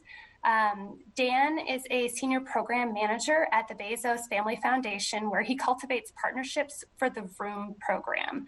And the VROOM program provides science-based tools to families and caregivers to further child development. Dan brings to this role more than 17 years of experience in the nonprofit and public sector with specific expertise in systems change work and early childhood development. Prior to joining the Bezos Family Foundation, he served as the executive director of the Washington State Essentials for Childhood Initiative, a cross-systems public-private partnership with a vision that all children in Washington State thrive in safe, stable, and nurturing relationships and environments. Dan also previously served as the Director of Policy and Partnerships at Thrive Washington. In that role, he directed the Community Momentum Strategy for 10 early learning regional coalitions and developed Thrive Washington's legislative agenda. Dan is a fervent believer that strong community engagement is essential to achieving goals around equity. He has been involved in several community engagement processes as both a participant and designer, and has seen how community engagement can engender collaboration and enable a better understanding of community needs and aspirations. As someone who has had the privilege of working at the local, state, and national level on early childhood development and education, as a father of a 6- and 9-year-old, and as the first and only person from his family to go to college, Dan would bring a unique and important lens to his work on the board. And with that, I will turn it over to the committee for discussion. Thank you very much, Hannah. You have lifted up all the things I was going to mention, including the policy partnership with Thrive as the director and all of the amazing work as the executive director of the state's Essential Washington State Essentials for Childhood Initiative. Really exciting appointment. Any questions or comments? Thanks, Hannah, for your overview. Council colleagues, I move the committee recommends passage of the appointment of Dan Torres to the Sweetened Beverage Tax Community Advisory Board. Is there a second? Thank you, Council President. It's been moved and seconded. Are there any additional comments? Hearing none, let's do this. Madam Clerk, will you please call the roll on the passage of the appointment? Chair Mosqueda. Aye. Vice Chair Herbold. Yes. Council President Gonzalez. Aye. Councilmember Lewis. Yes. Councilmember Morales. Yes. Councilmember Morales, can you repeat that again? Yes. Council Chair Mosqueda, that is 5 in favor and none opposed. Thank you very much. Madam Clerk, the motion carries and the committee recommendation will be sent to the April 12th City Council meeting for a final vote. Hannah, thanks for being with us today. If you can please pass on our appreciation, and please note that Mr. Torres does not have to be in person with us via Zoom on the 12th. We will be happy to pass on the information about this appointee and our recommendation. So thank you very much for joining us. Thank you for having me. Absolutely. Let's move on to item number 3. Madam Clerk, can you please read item 3 into the record? Item number 3, appointment of Joel Shapiro as member of the Labor Standards Advisory Commission for briefing, discussion, and possible vote. Wonderful. Thank you very much. And I see Kareem Levitas with us. Thank you very much. And Joel Shapiro, thanks for waiting. I know that you were also able to participate with us in that presentation. I'm really excited about the LSAC conversations here. We have Gay Gilmore and Liz Ford on the line as well. So maybe I will let folks introduce themselves. And Kareem, maybe we'll start with you and you can turn it over to the folks who are with us here today. Yeah. Hi. Good morning, Kareem Levitas. I'm here to say a few words about LSAC and briefly introduce Joel. I think Joel is going to say a little bit more about himself. And so I'll just let folks introduce themselves and then kind of circle back to what I was going to say about LSAC. But I'm here on behalf of the Office of Labor Standards and as Commission Liaison to LSAC. Wonderful.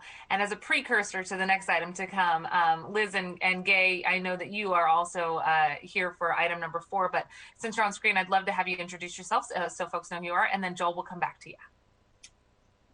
Sure, I'm Liz Ford. I am co-chair of the Labor Standards Advisory Commission, and I teach a workers' rights clinic at Seattle University School of Law. Excellent, thank you. And Gay. Hi, everyone. I'm Gay Gilmore. I'm co-founder of Optimism Brewing Company located on Seattle's Capitol Hill, and I'm a co-chair of the council, of the commission with Liz and a business representative on the commission. Thanks for having us. We're excited you're here. So let's start with our first item related to LSAC, which is the appointment of Joel Shapiro. And I will turn over to Kareem for a brief overview of what you've been up to and an introduction to our friend Joel. And Mr. Shapiro, then you'll have the chance to introduce yourself and talk a little bit more about your interest on the board. Thank you, Chair Mosqueda. Just a few quick words.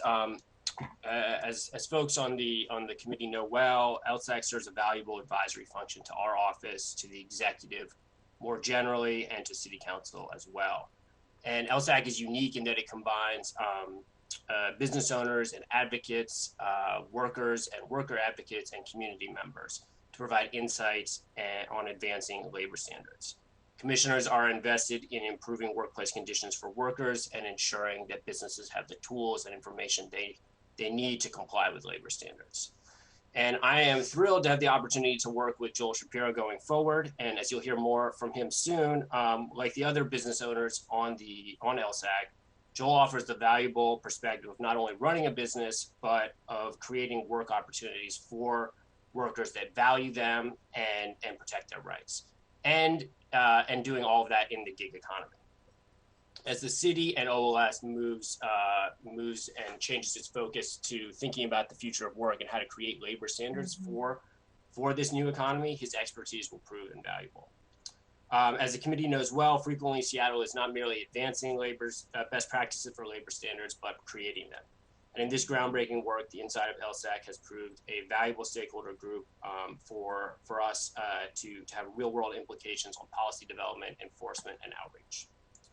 I look forward to continuing to partner with LSAC and to working with Joel. And with that, I'll turn it over to Joel to say a few words about himself. Thanks, Graham.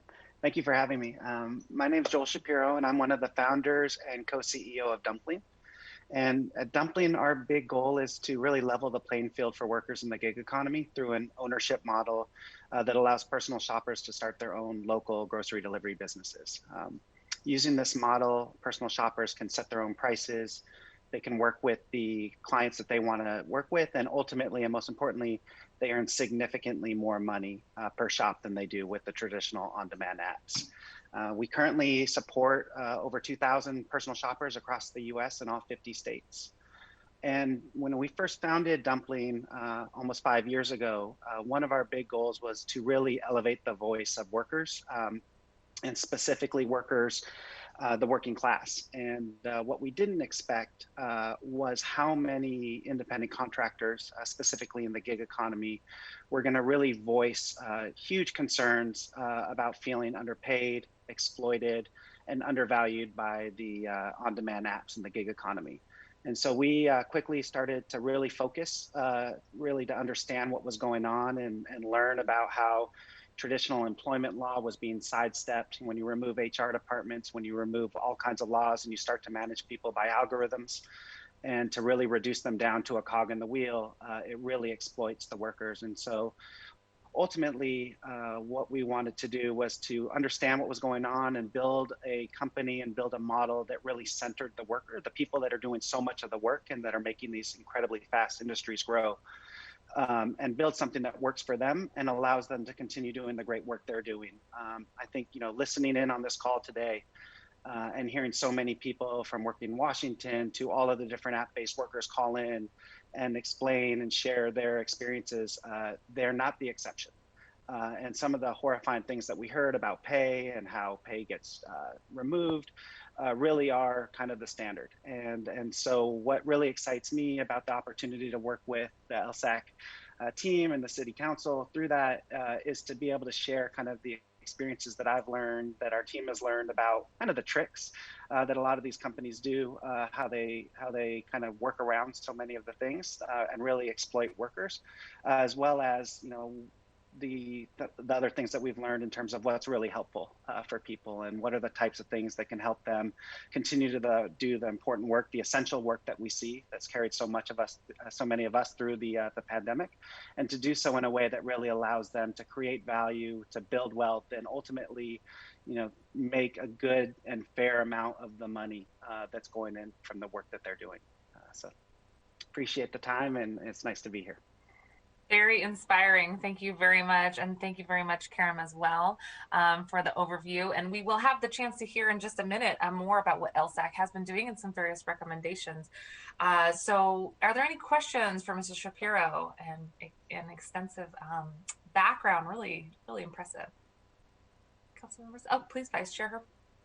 Not a question, just an expression of my appreciation, Joel, for seeing that there is an exploitive model that has elements to that exploitive model that appeals to people, and finding a way to offer a different model that still has those benefits for workers that workers are seeking without the exploitive elements, and allowing workers to empower themselves.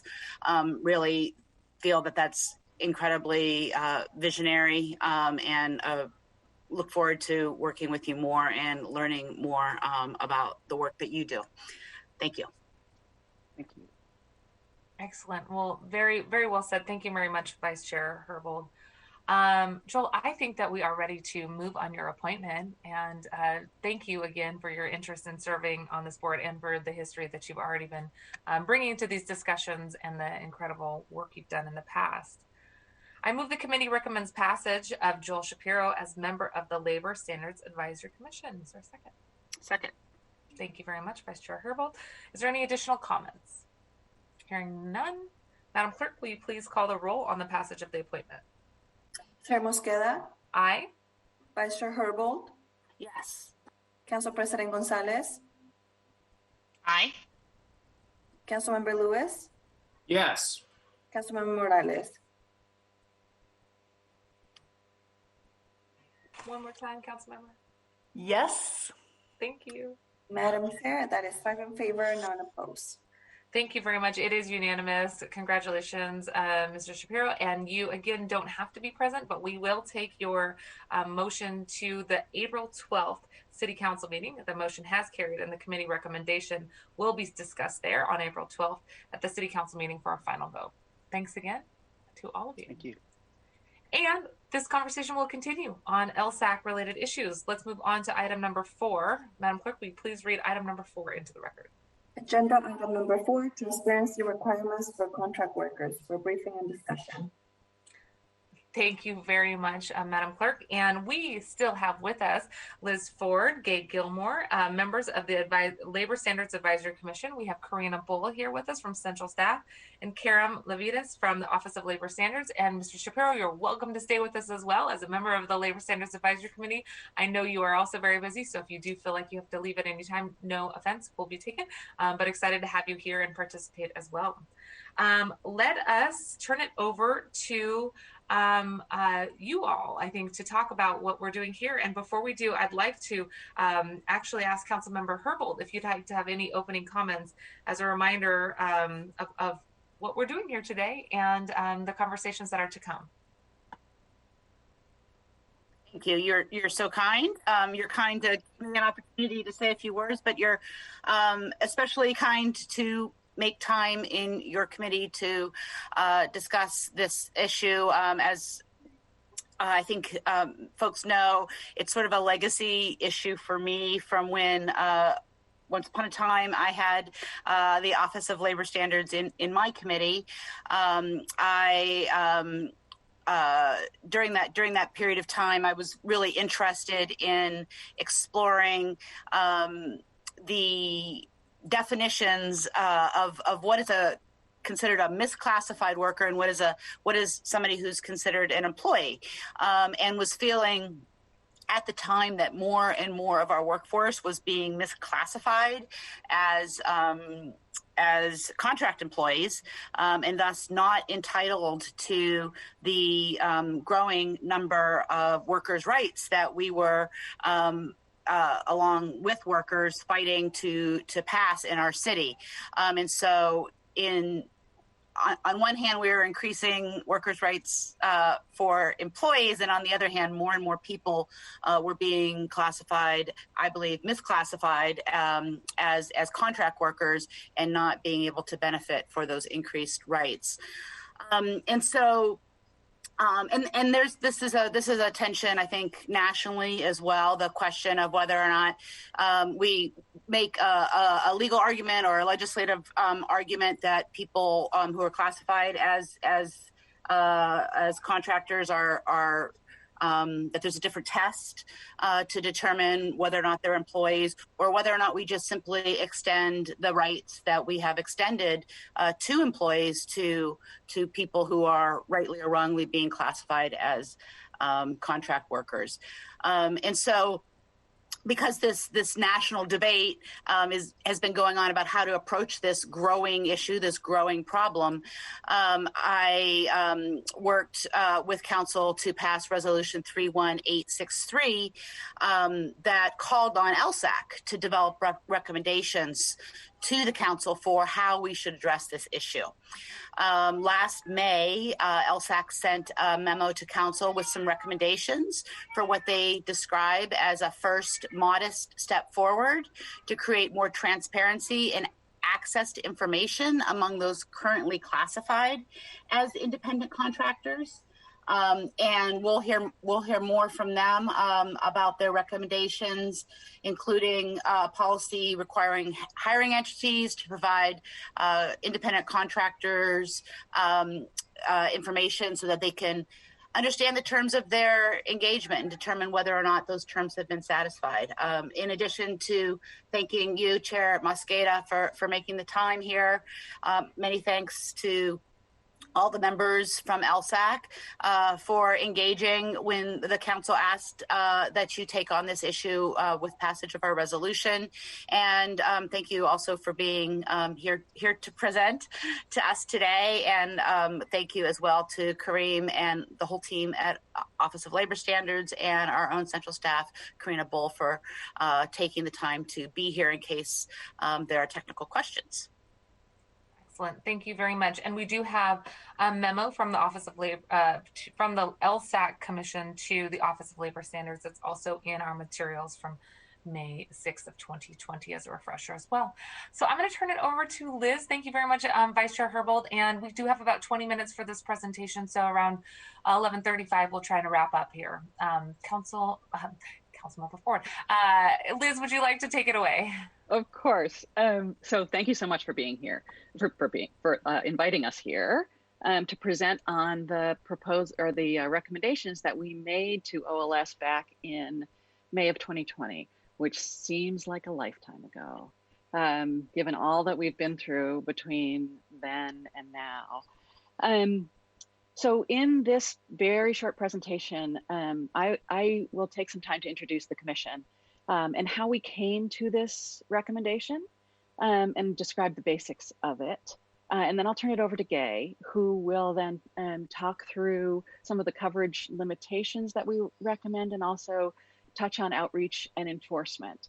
And so let me start by not for so much council members who I know are very familiar with LSAC, but for anyone who might be listening who doesn't know what LSAC is, I wanted to just take a second and say that the commission was formed by council in 2014 as a part of council's creation of the Office of Labor Standards and its very innovative approach to labor standards enforcement and outreach. And the idea was to continue to provide a space for business, worker advocates, and community advocates to come together and make recommendations to the office, to council, and to the mayor. So you can see here, I've just extracted from the ordinance, this overall goal of LSAC and how that goal is met.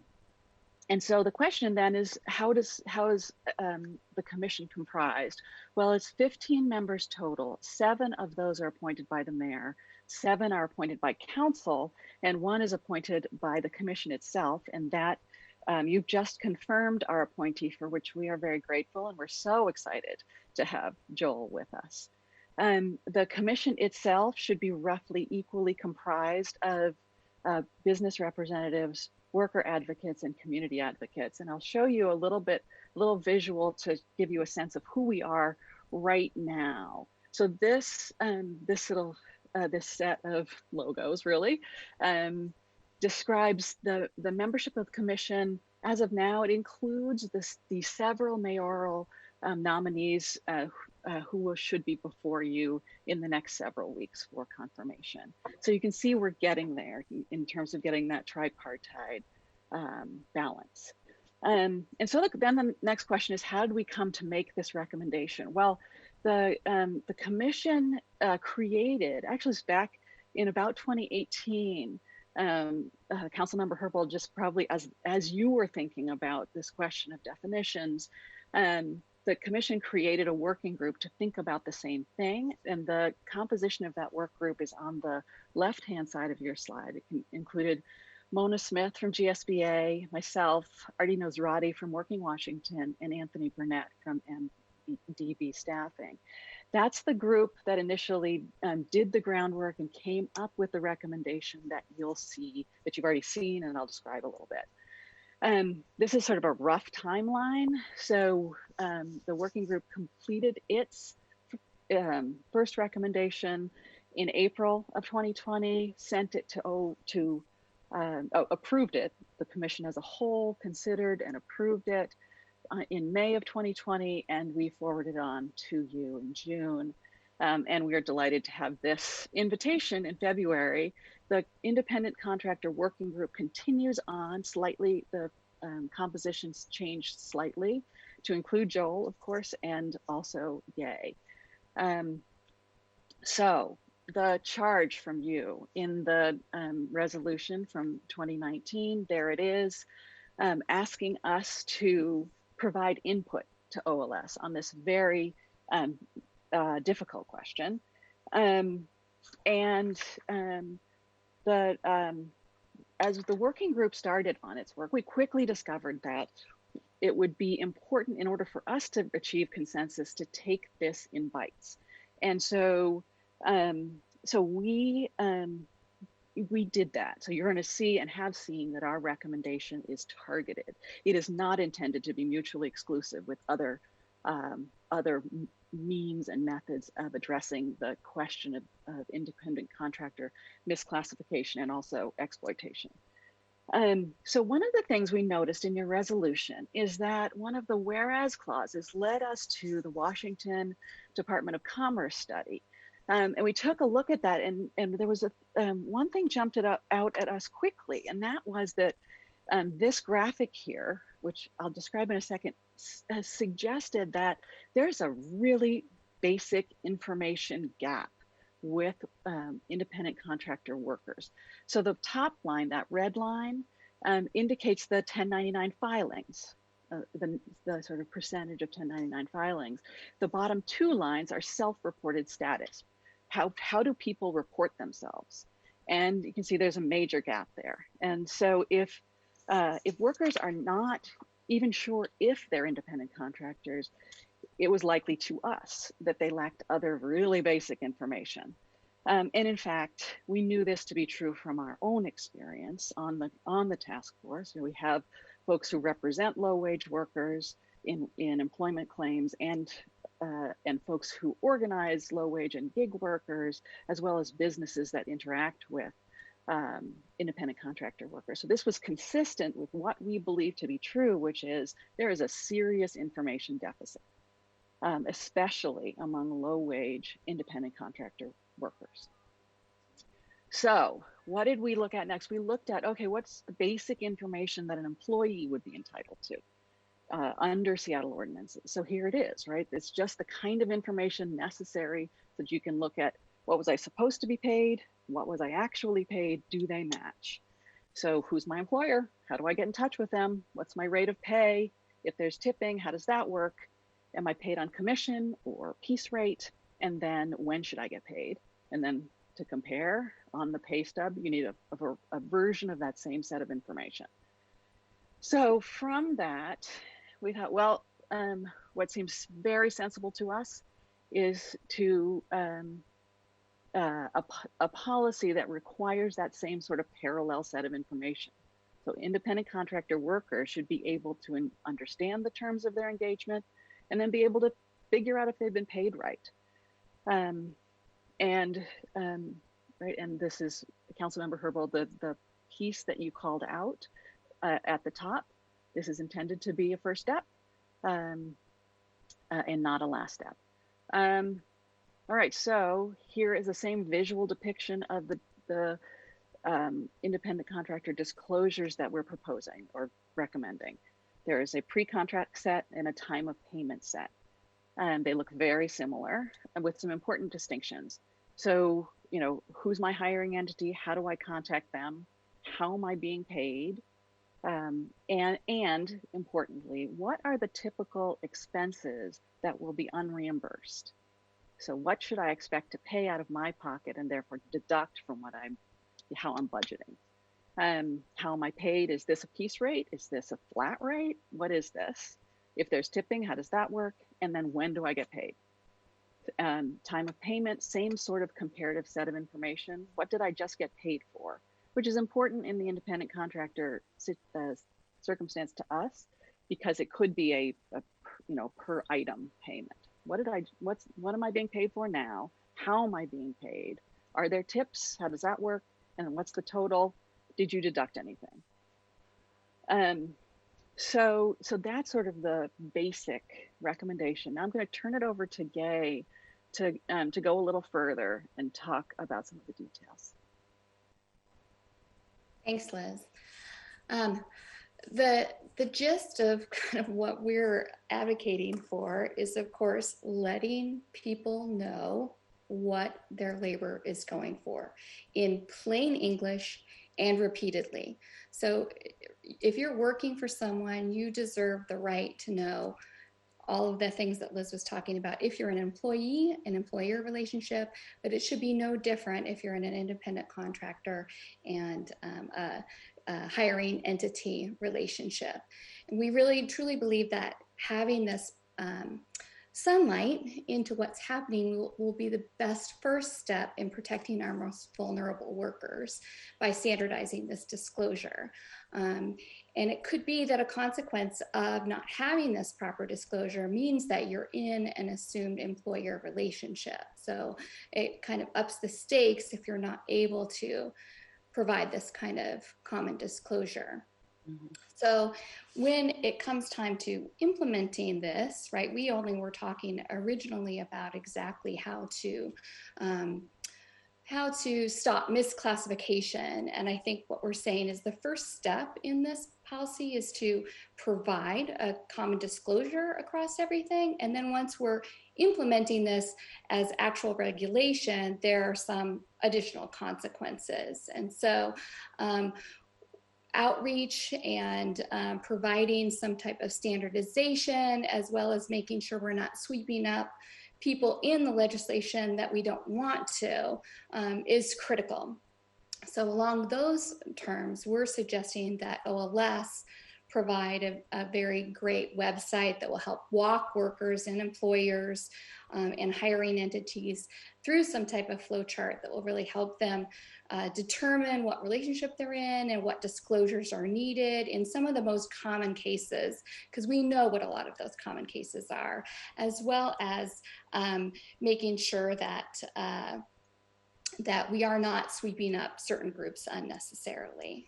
So next slide, Liz.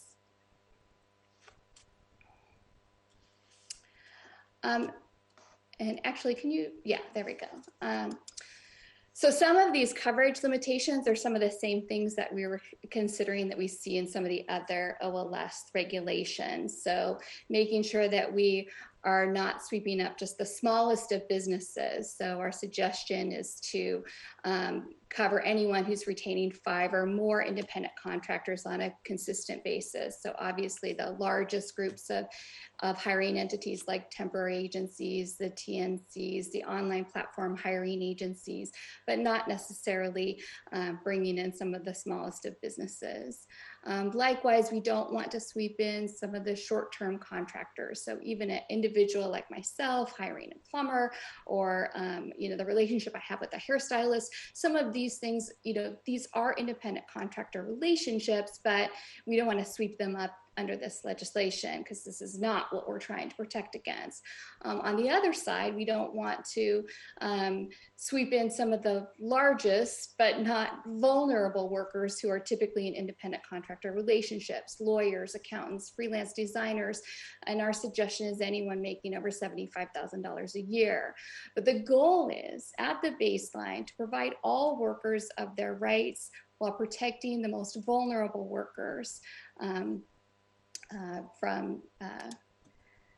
the same time. Next slide, Liz.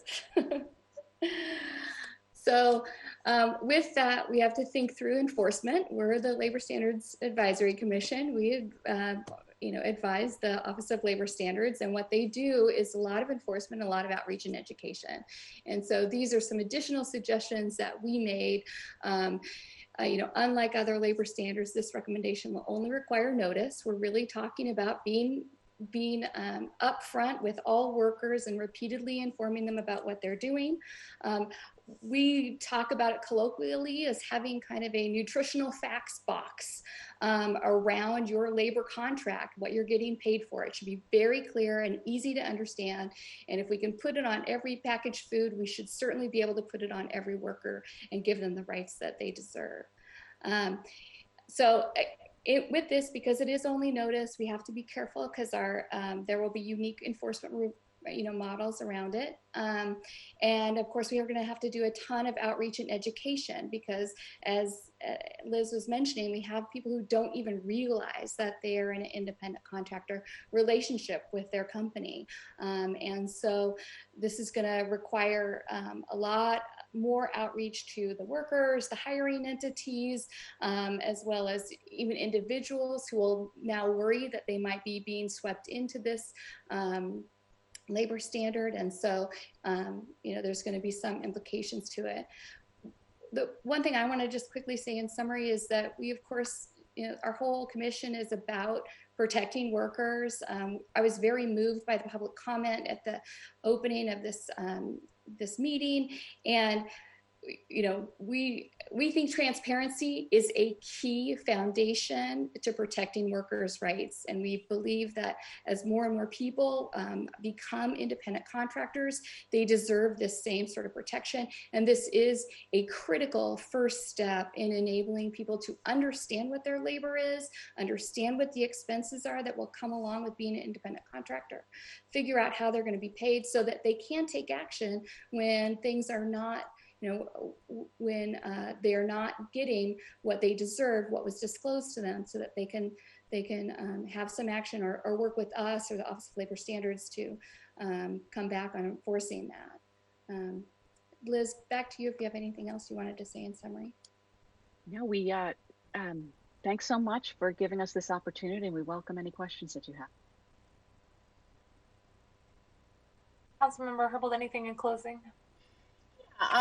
Just curious, as you touched upon the fact that a policy like this would benefit from a unique enforcement approach. I'm just wondering, have you have any thoughts about what that would look like, and whether or not there would be penalties and fines, and how those might be sought by an aggrieved contractor? Yeah. So Gay, I'll take a shot at this. And yes, Councilmember Herbold, we had some conversations about that. Actually, you can see in the recommendation itself, we didn't make specific recommendations on that, but we've discussed it since. And there are a couple of key sort of principles about it. One is that we want to make sure that at least with this targeted proposal, that we are not creating an insurmountable burden on the Office of Labor Standards without also matching that with resources. And so recognize that. That's why we're sort of emphasizing the outreach as much as we are. And in terms of enforcement, a couple of pieces. One is we would envision sort of almost like a parking ticket, a limited investigation citation process that with the possibility, I suppose, of an appeal, but just very limited citation process. But more to the point, and you have this already in the employment context, if you create now I'm going to sound like a lawyer, if you create an evidentiary presumption that if you fail to give this notice, that what the worker says is presumed to be true. So for example, if I am hanging drywall for Joe's Drywall, Joe didn't give me any disclosures. I thought the terms were $50 an hour. Joe thought the terms were $40 an hour. When we end up in small claims court about this, the judge will have no choice but to say, accept my version of the facts. So that's a way that you could make it sort of self-enforcing. So those are a couple of ideas we've talked about. The third is the one that Gay mentioned, which is to say, if you fail to give the notice, you're presumed to be an employer. Anything you want to add, Gay? Okay. Yeah, I caught that. That's a really interesting concept that creates a deterrent effect, I think, for those who are operating as a contract employer for the purpose of avoiding the rights and responsibilities of an employer to their employees. That's I think an interesting concept that I hadn't considered, but really appreciate that. Mosqueda, may I ask one more question? Yeah.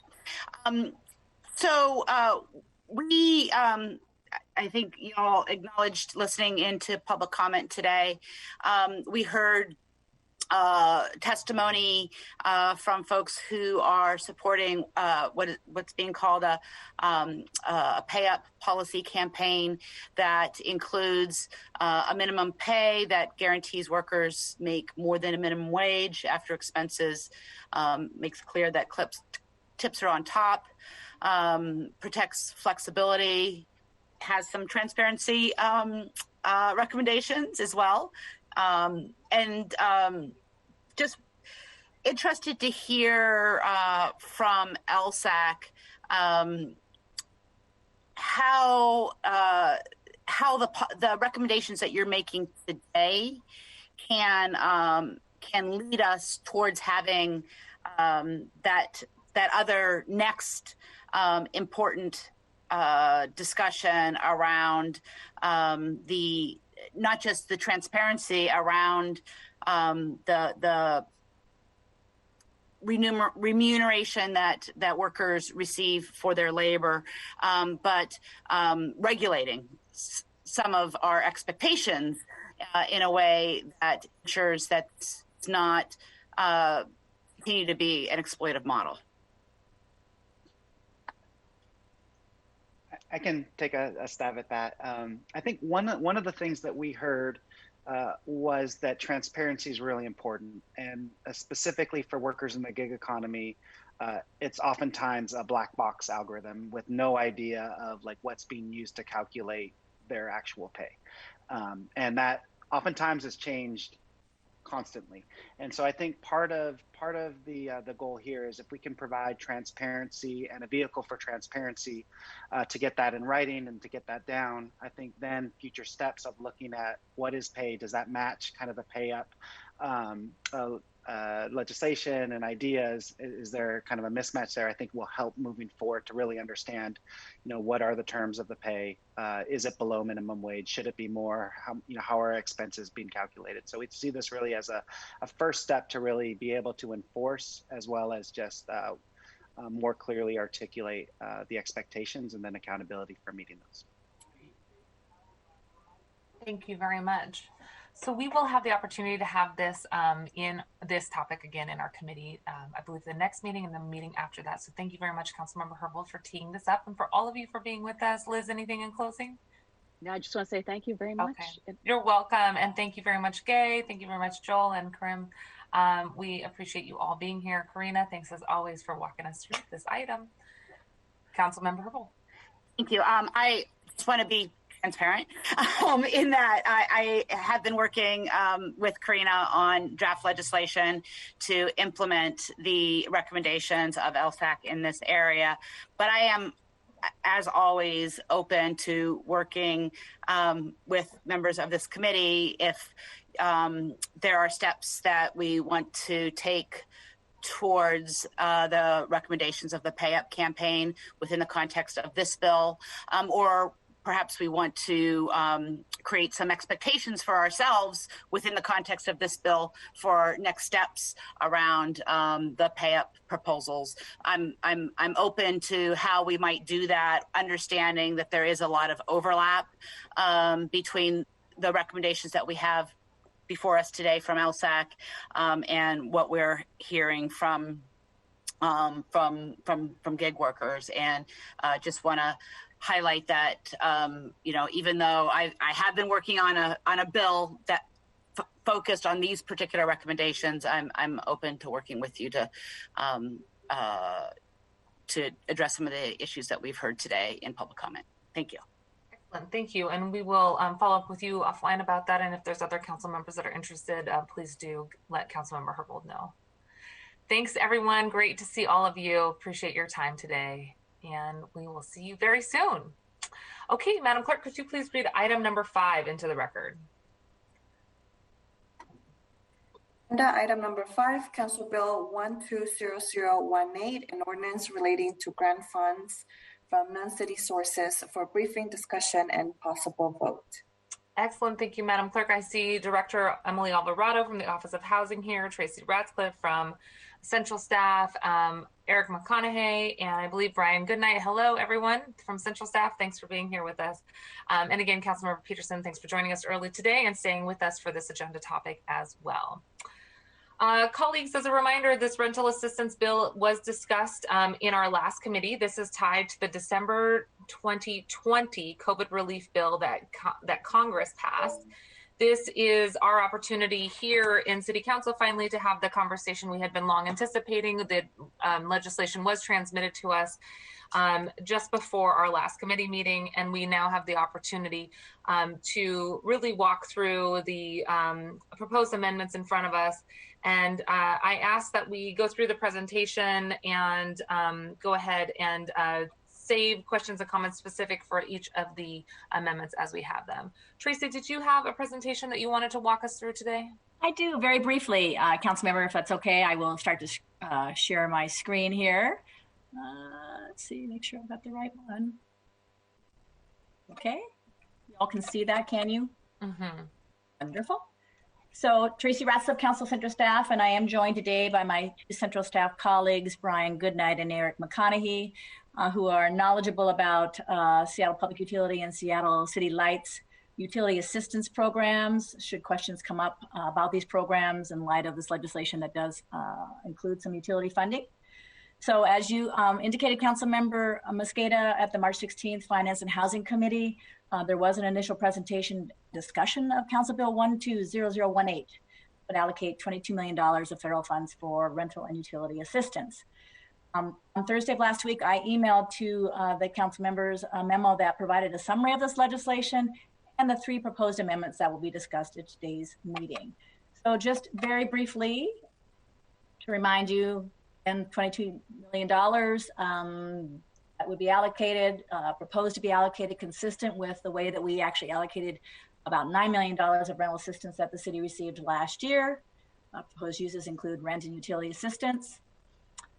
Eligibility criteria, again, people qualify for unemployment or have experienced a reduction in household income, demonstrate a risk of experiencing homelessness or housing instability, and also have to have a household income at or below 80% of area median income. Eligible costs that can be funded with these resources, 90% has to go for direct financial assistance, including rent, rental arrears, utilities, and home energy costs, and arrears of those costs, as well as other expenses related to housing. And then 10%, up to 10% can be spent for housing stability services and administrative costs. Again, just to remind us about the ongoing need for rental assistance, the latest pulse survey that's done by the Census Bureau showed that more than 13,000 Seattle renters are behind on their rental payments. Typical arrears range from 1.5 to 3 months, or $3,000 to $5,000. And we see there the demographics on those reporting that are behind on rent payments, again with a disproportionate number of those in the Latino and Black households, indicating that they are delinquent on their rent payments.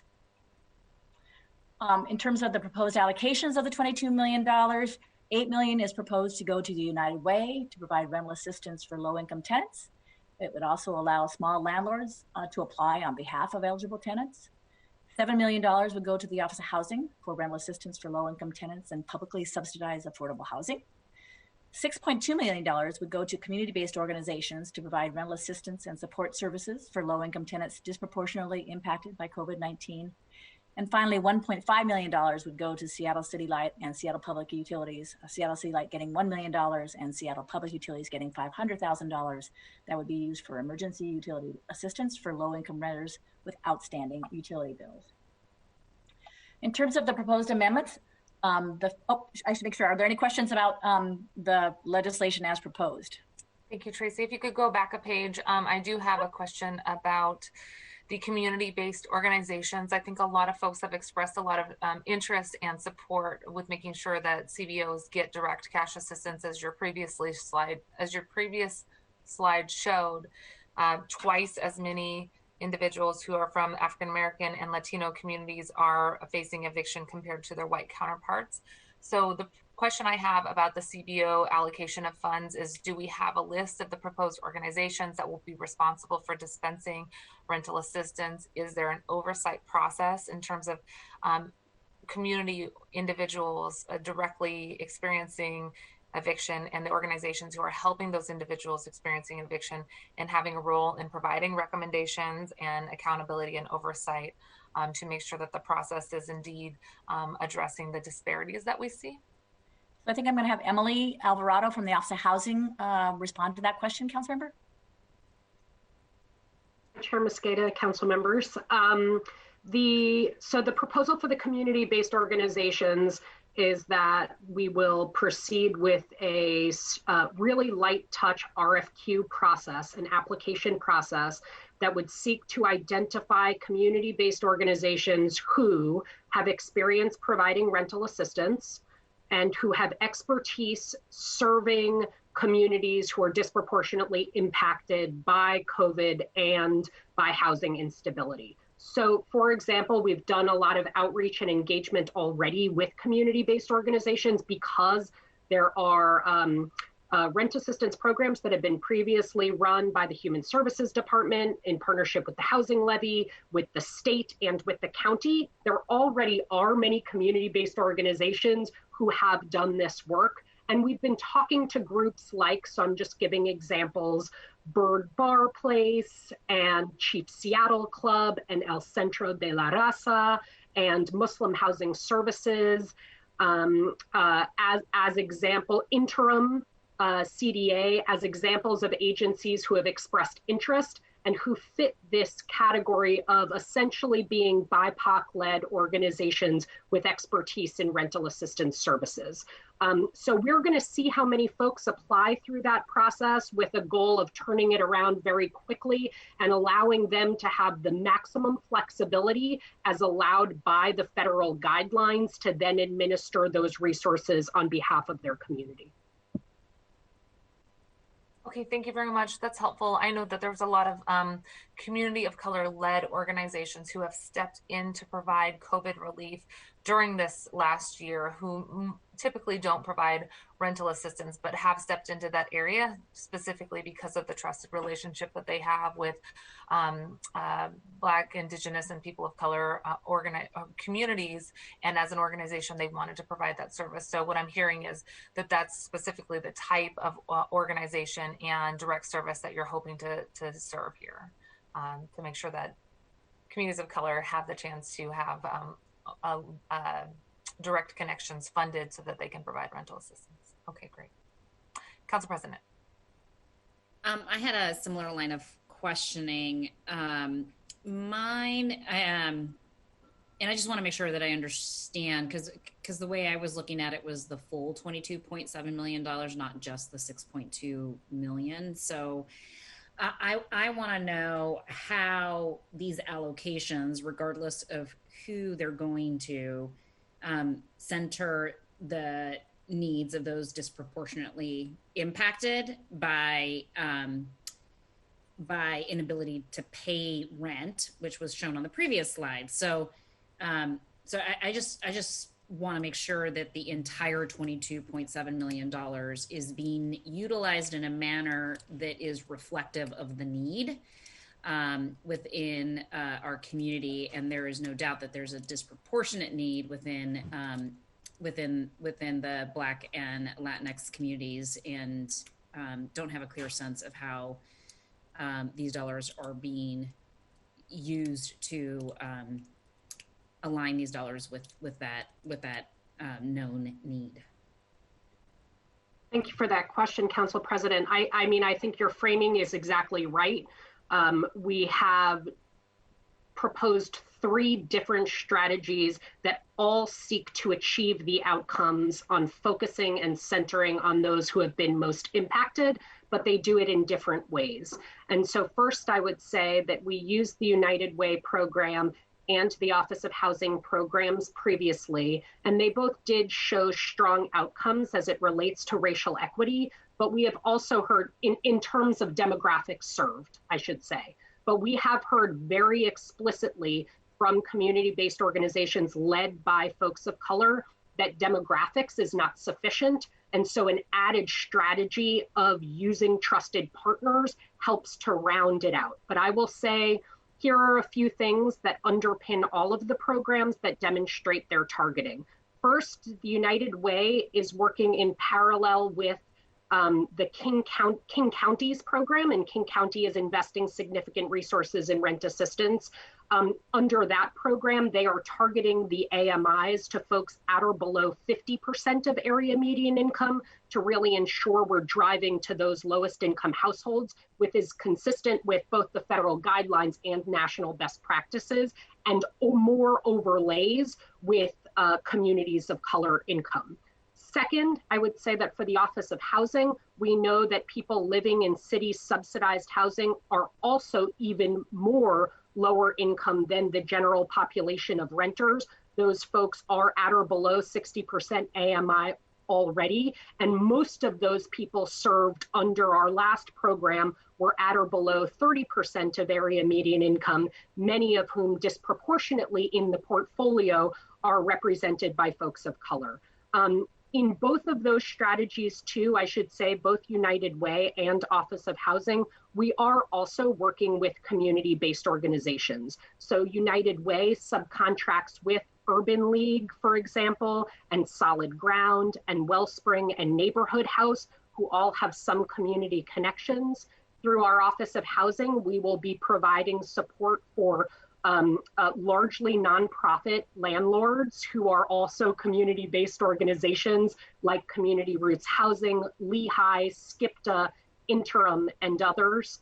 So I do believe that there's an underpinning of driving those outcomes across the strategies, but they do it in different ways. Councilmember, we have, just to support what Emily is talking about, we have a report that was provided to us from the Office of Housing that shows the demographic breakdown of those who are helped by the Office of Housing, by United Way, and HSD's contractors from the last round of resources, the $9.9 million, just to support what Emily's saying. Great, thank you so much. Thank you very much, Council President.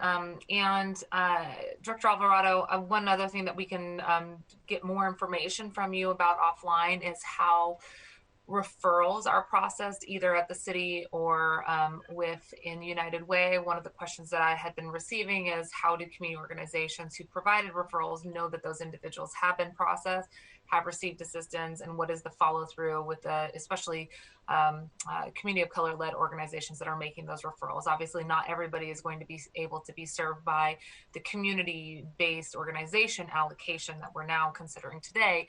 So there will continue to be referrals to United Way and Office of Housing, making sure that there's a closing of the loop with those groups would be really important. So we can talk about that offline unless you have an answer right now. I'd be happy to provide you more information offline, but I would also say, and this is probably in addition to Council President Gonzalez's question, which is we are proposing some small scale grants to community-based organizations who can help facilitate language access and marketing to help people know about the availability of resources. We've been working with those organizations through a survey process, and now in partnership with OIRA are helping to provide these language access grants, which we think is another strategy and tool to ensure those equitable outcomes. Excellent. Are there any additional questions on the underlying bill? Okay, let's move on into amendments. Okay, so moving to amendment number 1. So this amendment is sponsored by Councilmember Mosqueda, and it would eliminate the $1.5 million proposed for utility assistance and would reallocate that funding to rental assistance programs, $750,000 to United Way, bringing that total to $8.75 million, and $750,000 to the Office of Housing, bringing their total to $7 million. Attached to your agenda is version 2 of this amendment.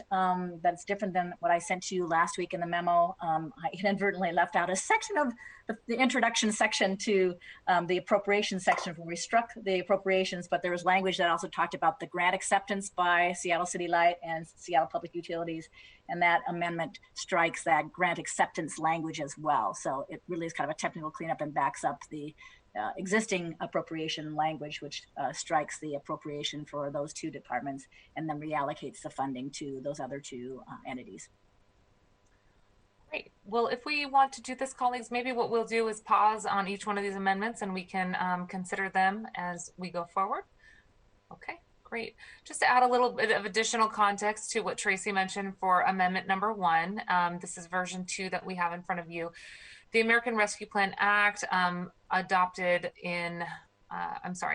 of this year, provides an additional $22 billion for funding emergency rental assistance and can be used for things like rent and utilities.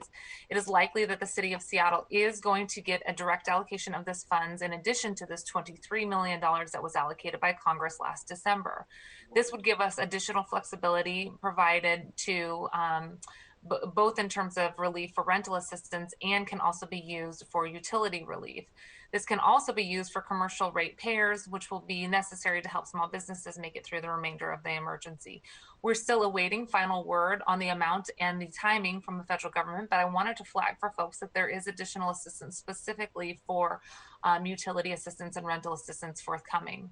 There's also $4.5 billion of low-income home emergency assistance funding included in the American Rescue Plan Act. This funding can cover things like heating and cooling bills and repairs of heating systems for homes, for homeowners and renters. And this program is able to serve households at 150% or below the federal poverty level.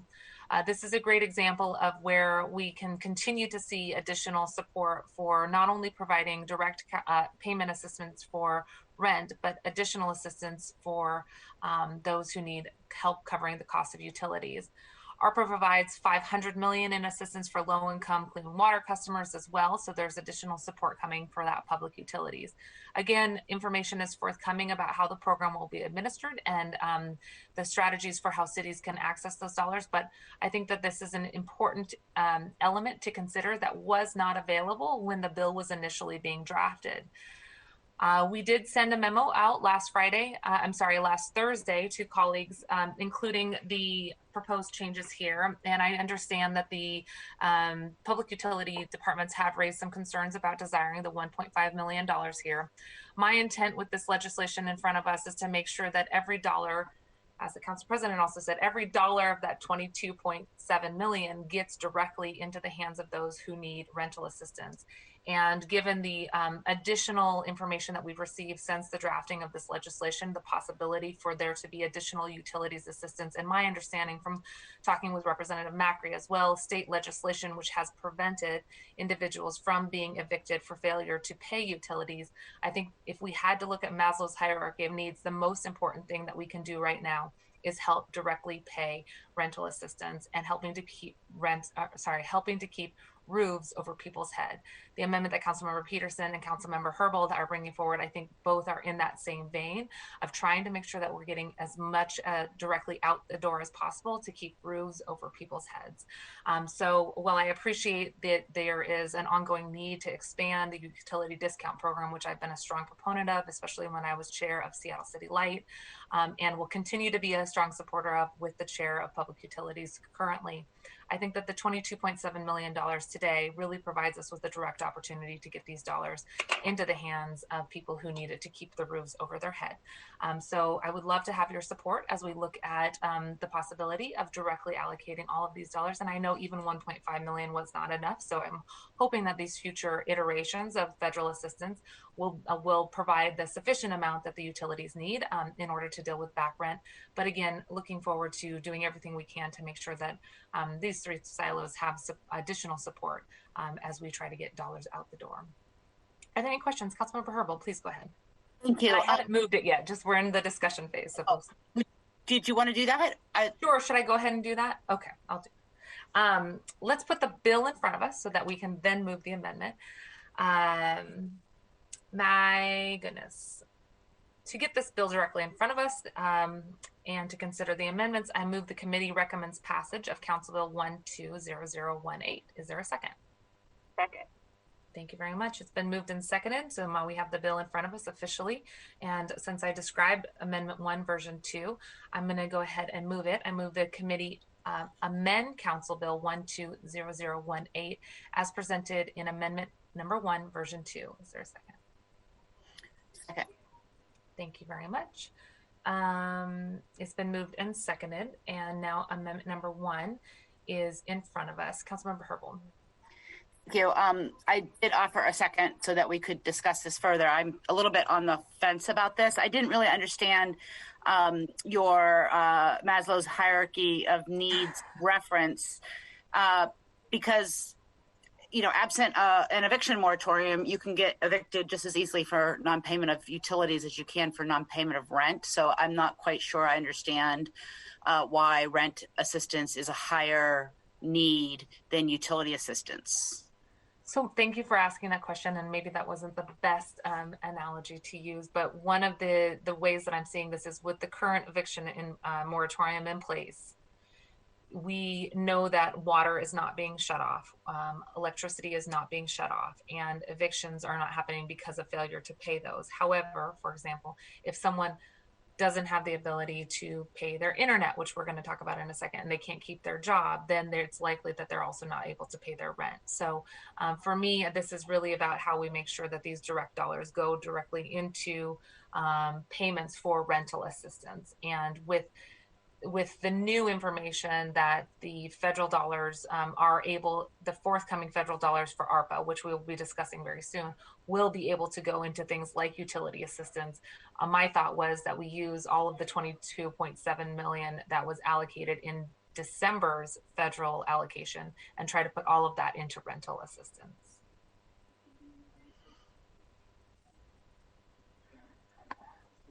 Further questions?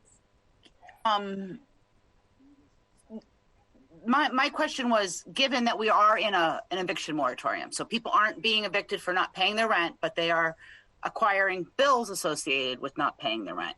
People are also not being evicted because of non-payment of utilities, but they are also acquiring bills associated with their non-payment of their utilities. I don't understand why, given what we already know about the large number of people who are struggling paying their utilities, that will have a debt, that in the future they could be vulnerable for eviction because of that debt. And from just our sort of limited analysis of the numbers of ratepayers that are behind, I don't understand why we would not move forward with some of this assistance now, even given our commitment to address utility needs in a subsequent allocation. Well, my understanding was, and if there's others on the line who have additional intel here, my understanding is that the state legislature changed the law a couple of years ago to ensure that in cases of non-payment, people cannot be evicted for not paying their utilities. They can only be evicted for not paying rent. And according to the data that we tried to get from Seattle Public Utilities and City Light, we're not aware of any statistics on the number of renters who've been evicted due to non-payment of utility bills. No information has been shared by SPU or City Light related to this issue. And we're going to continue to look for additional strategies to help provide them with relief so that they can provide back payment of debts from individuals in the utility discount program. But that since those dollars are available in the upcoming ARPA funds, and again, maybe this would have been better to lump together with the ARPA discussion like King County is doing, since it was delayed from being sent down from the executive, since this did pass in December. We unfortunately don't have the opportunity to look at those two chunks of funding together today. And so what I'm suggesting is that instead of doing 1.5 million to the utilities today to pay on those back debts, we address the back debt issue in the ARPA discussion, which will be forthcoming. That's my thinking here. Tracy or Emily, do you have anything else on that? Okay. I don't have knowledge of the legislation that you referenced, the state legislation. We'll have to go back and do some research on that. Okay, great. Councilmember Herbold, I'm sorry I didn't get a chance to talk with you more about this in detail in advance of this discussion, but that is my thinking. And it is true that non-payment of utilities is no longer considered a reason for an eviction under non-payment of rent, but it is absolutely still considered a reason for eviction for violation of the rules of your contract. That might be the distinction. Okay. Yeah. Okay. Council President, did you have a question? I see that Councilmember Peterson has his hand up, and I do want to hear from him because he's the chair of our Transportation and Utilities Committee. I guess I understand the spirit with which this amendment is being proposed. And we all have a strong interest, shared interest in making sure that we have as many dollars available for rental assistance as we can have. But I do worry that in doing so, we may be overlooking the fact that, yes, nobody's getting it. While it may be true that folks aren't actively having their utilities shut off by City Light or SPU in the moment, that doesn't mean that they're not accruing debt. Like we've waived late fees and fines, but we aren't actually waiving the cost of services. So for those households that are unable to pay their light bill and are unable to pay their water, sewer, trash bills, sort of the calculator is ticking, and those costs are accumulating in addition to back rent. And so I'm a little worried that we're potentially going to move this bill forward now that makes dollars available now that would be able to be utilized by households for utility assistance and getting out of clearing that debt. I'm a little worried about punting that down the road to when we have the ARPA dollars. But again, I think this is more of an issue of timing, and I think my preference, without knowing more, would be to make sure that people still have access to dollars now in order to address accumulated and ongoing accruing debt related to utility services. So that they can, sort of be as clear as possible as soon as the eviction moratoriums end. Councilmember Peterson, did you have something you wanted to add to this? And thanks again for joining us today. Thank you. Yes, and even though I'm not a member of the committee, I do appreciate the invitation to speak to, especially to Amendment number 2 about internet. And speaking to this, just because I did some research on this when I saw it, and talked to central staff, and we did get that letter from both utilities, SPU and Seattle City Light, and I think all the council members who spoke everybody's correct in what they're saying. There's this great need, and we all want to keep people in their homes, and we're grateful for these federal dollars, and now we have to decide how to allocate them and when and how. I think what the chair said is spot on in terms of the ARPA dollars being available for utility assistance. I think even the third bucket to community groups, if somebody's coming into one of those community-based organizations and saying, I'm having financial difficulties and I need help paying my rent, I need help paying my utilities, and paying my internet. I think there's some flexibility, at least in how the federal government is defining rental assistance broadly to include utilities. So for those, at least for that community-based bucket, I think there might be some flexibility there for that. And I look forward to those ARPA dollars where I think we can allocate more toward utilities then. But in terms of right now with this bill, I am fine with Councilmember Mosqueda's amendment, and also recognize the concerns raised by the utilities. But I think it is a timing issue where we'll be able to address that with ARPA. Thanks very much, Councilmember Peterson. And again, I think my thinking here is, as you saw on the slide before, there's $3,000 to $5,000 available on average to each family. That's about how much each family is receiving in rental assistance. If we take a conservative estimate of how many families could be served by allocating out the $1.5 million, that's at least over 700 families that could be served. So given the need right now for rental assistance dollars and the fact that there are people without even rental assistance support in hand. This was my attempt to try to get those dollars out. Colleagues, this is hard to do without a sense of, what the universe of those ARPA dollars looks like to come. But if there is not support for this amendment right now, I am willing to pull it from today's discussion, given the need to keep moving here. And we got 2 more big items on our agenda. But I will note that this is going to mean, for me at least, that there is going to need to be a continued heavy emphasis on rental assistance as we look at the ARPA funds to come, which we all already knew that there was going to be, but even underscoring that point even more. Okay, I'm not seeing anybody who's interested in speaking up. Council members, I'm going to go ahead and pull this amendment for today.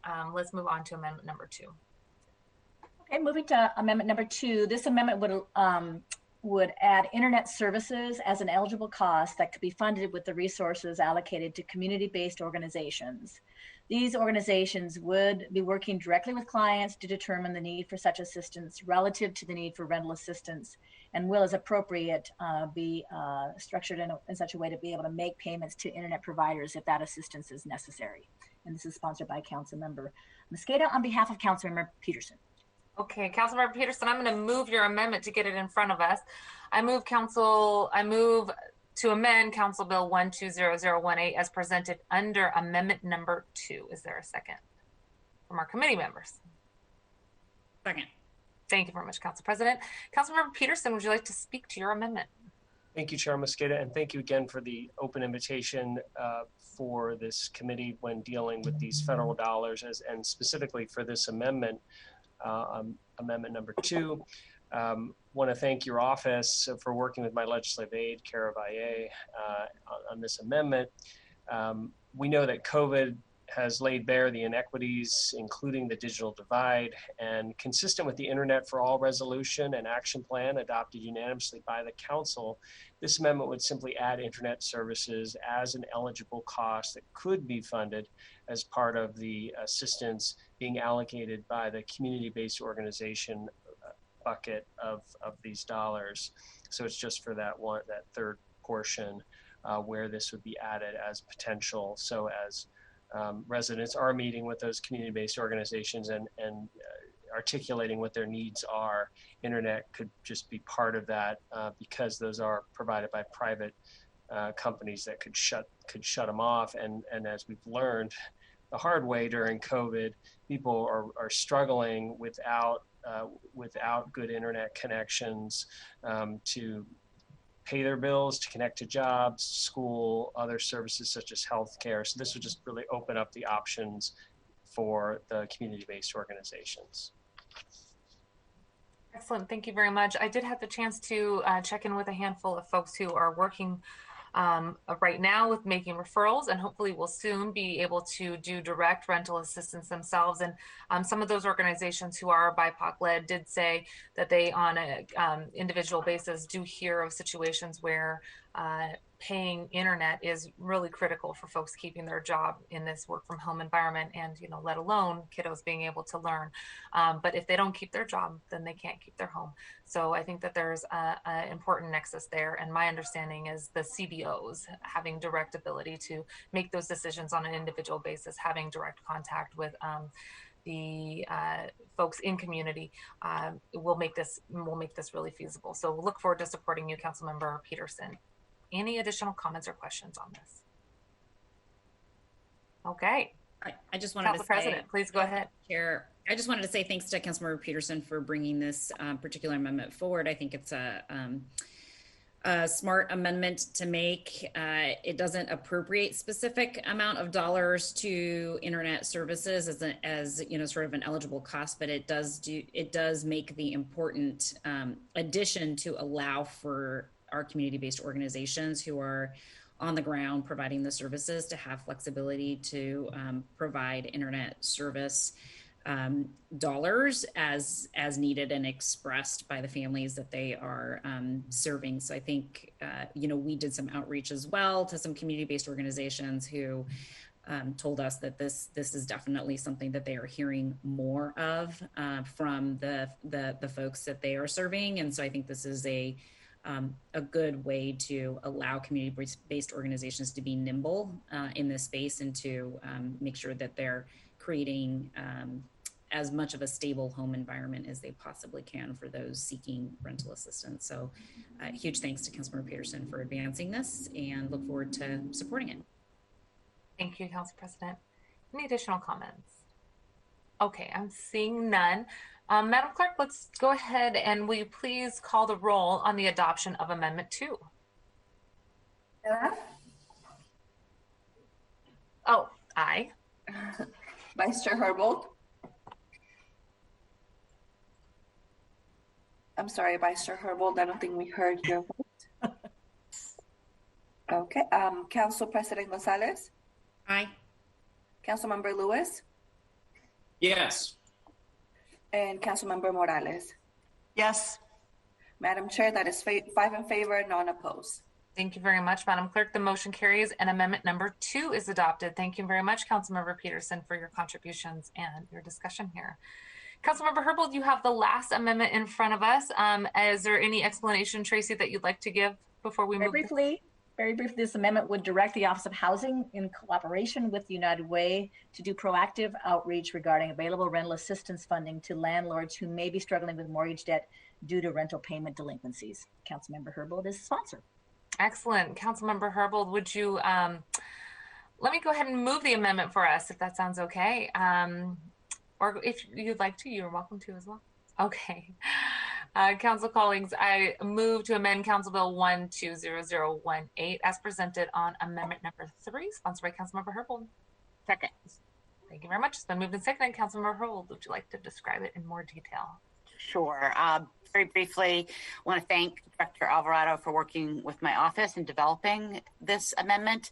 And I think it's a good, efficient way to add an additional benefit, sort of a twofer, so that these rental assistance dollars don't only help tenants, but also so that we can put an emphasis on reaching landlords who might be at risk of mortgage default because of lost rental payments due to the pandemic.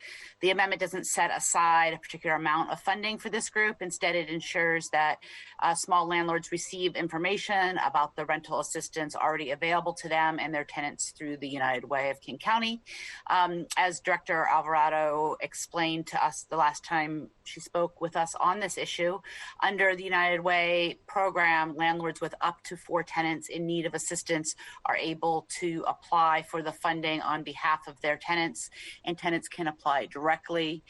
This amendment directs the Office of Housing and the United Way of King County to do proactive outreach regarding available rental assistance funding to landlords, not only that are small landlords on 4 or fewer rentals, but also landlords who might be struggling with mortgage debt due to rental payment delinquencies. So again, the goal is to not only provide assistance for small landlords who are at risk of foreclosure and hopefully in the long term work to help preserve these naturally occurring rental housing units for the tenants who live there and into the future by reducing the likelihood that the landlords that own these properties lose them. Excellent. Thank you very much, Councilmember Herbold, and I am supportive of this amendment. Thank you for bringing it forward. Any additional comments or questions? Okay, I am seeing none. Madam Clerk, will you please call the roll on adoption of Amendment 3 as presented? Chair Mosqueda. Aye. Vice Chair Herbold. Yes. Council President Gonzalez. Aye. Councilmember Lewis. Yes. Councilmember Morales. Yes. Madam Chair, that is 5 in favor and none opposed. Okay, thank you very much, Madam Clerk. It is, the motion does carry and the amendment is adopted. Okay, colleagues, we have in front of us the underlying bill as amended with amendments number 2 and 3. Is there any additional comments or discussion? I am seeing none. A lot of anticipation to get these dollars out the door. So let's go ahead and move it. Seeing no additional comments, hands, or questions, will the clerk please call the roll on the passage of Council Bill 120018 as amended? Chair Mosqueda. Aye. Vice Chair Herbold. Yes. Council President Gonzalez, Aye. Councilmember Lewis, Yes. and Councilmember Morales. Yes. Madam Chair, that is 5 in favor, none opposed. Thank you, Madam Clerk. The motion carries. The committee recommendation that the bill pass as amended will be sent to the April 12th Seattle City Council meeting for a final vote. Thank you very much for your work on this, Director Alvarado, Tracy Ratcliffe. And I know you've been doing a lot of work on this and eager to get these dollars out the door and directly into the hands of community members as well, making sure that people can keep a roof over their head. Thanks for all of your hard work. Wonderful. Okay, colleagues, what I'm going to do is actually ask that we consider item number 7 and then number 6. I believe item number 7 is relatively straightforward, and we can probably do that within the next 10 minutes or so. That would leave us the last half an hour for the discussion on item number 6 with a larger panel presentation. So with your approval, hearing no objections, let's go ahead and do item number 7. And I see that our presenters are with us, so I appreciate that. Madam Clerk, can you please read item number 7 into the record? Agenda item 7, Council Bill 120030, an ordinance relating to taxation, amending the payroll expense tax on persons engaging in business in Seattle for briefing, discussion, and possible vote. Wonderful. Thank you very much. And I see with us Director Dan Eder. I believe Tom Meisel from Central Staff is with us. Thank you very much. Director Lee from being here with us, as well as the Finance Director from Finance and Administrative Services.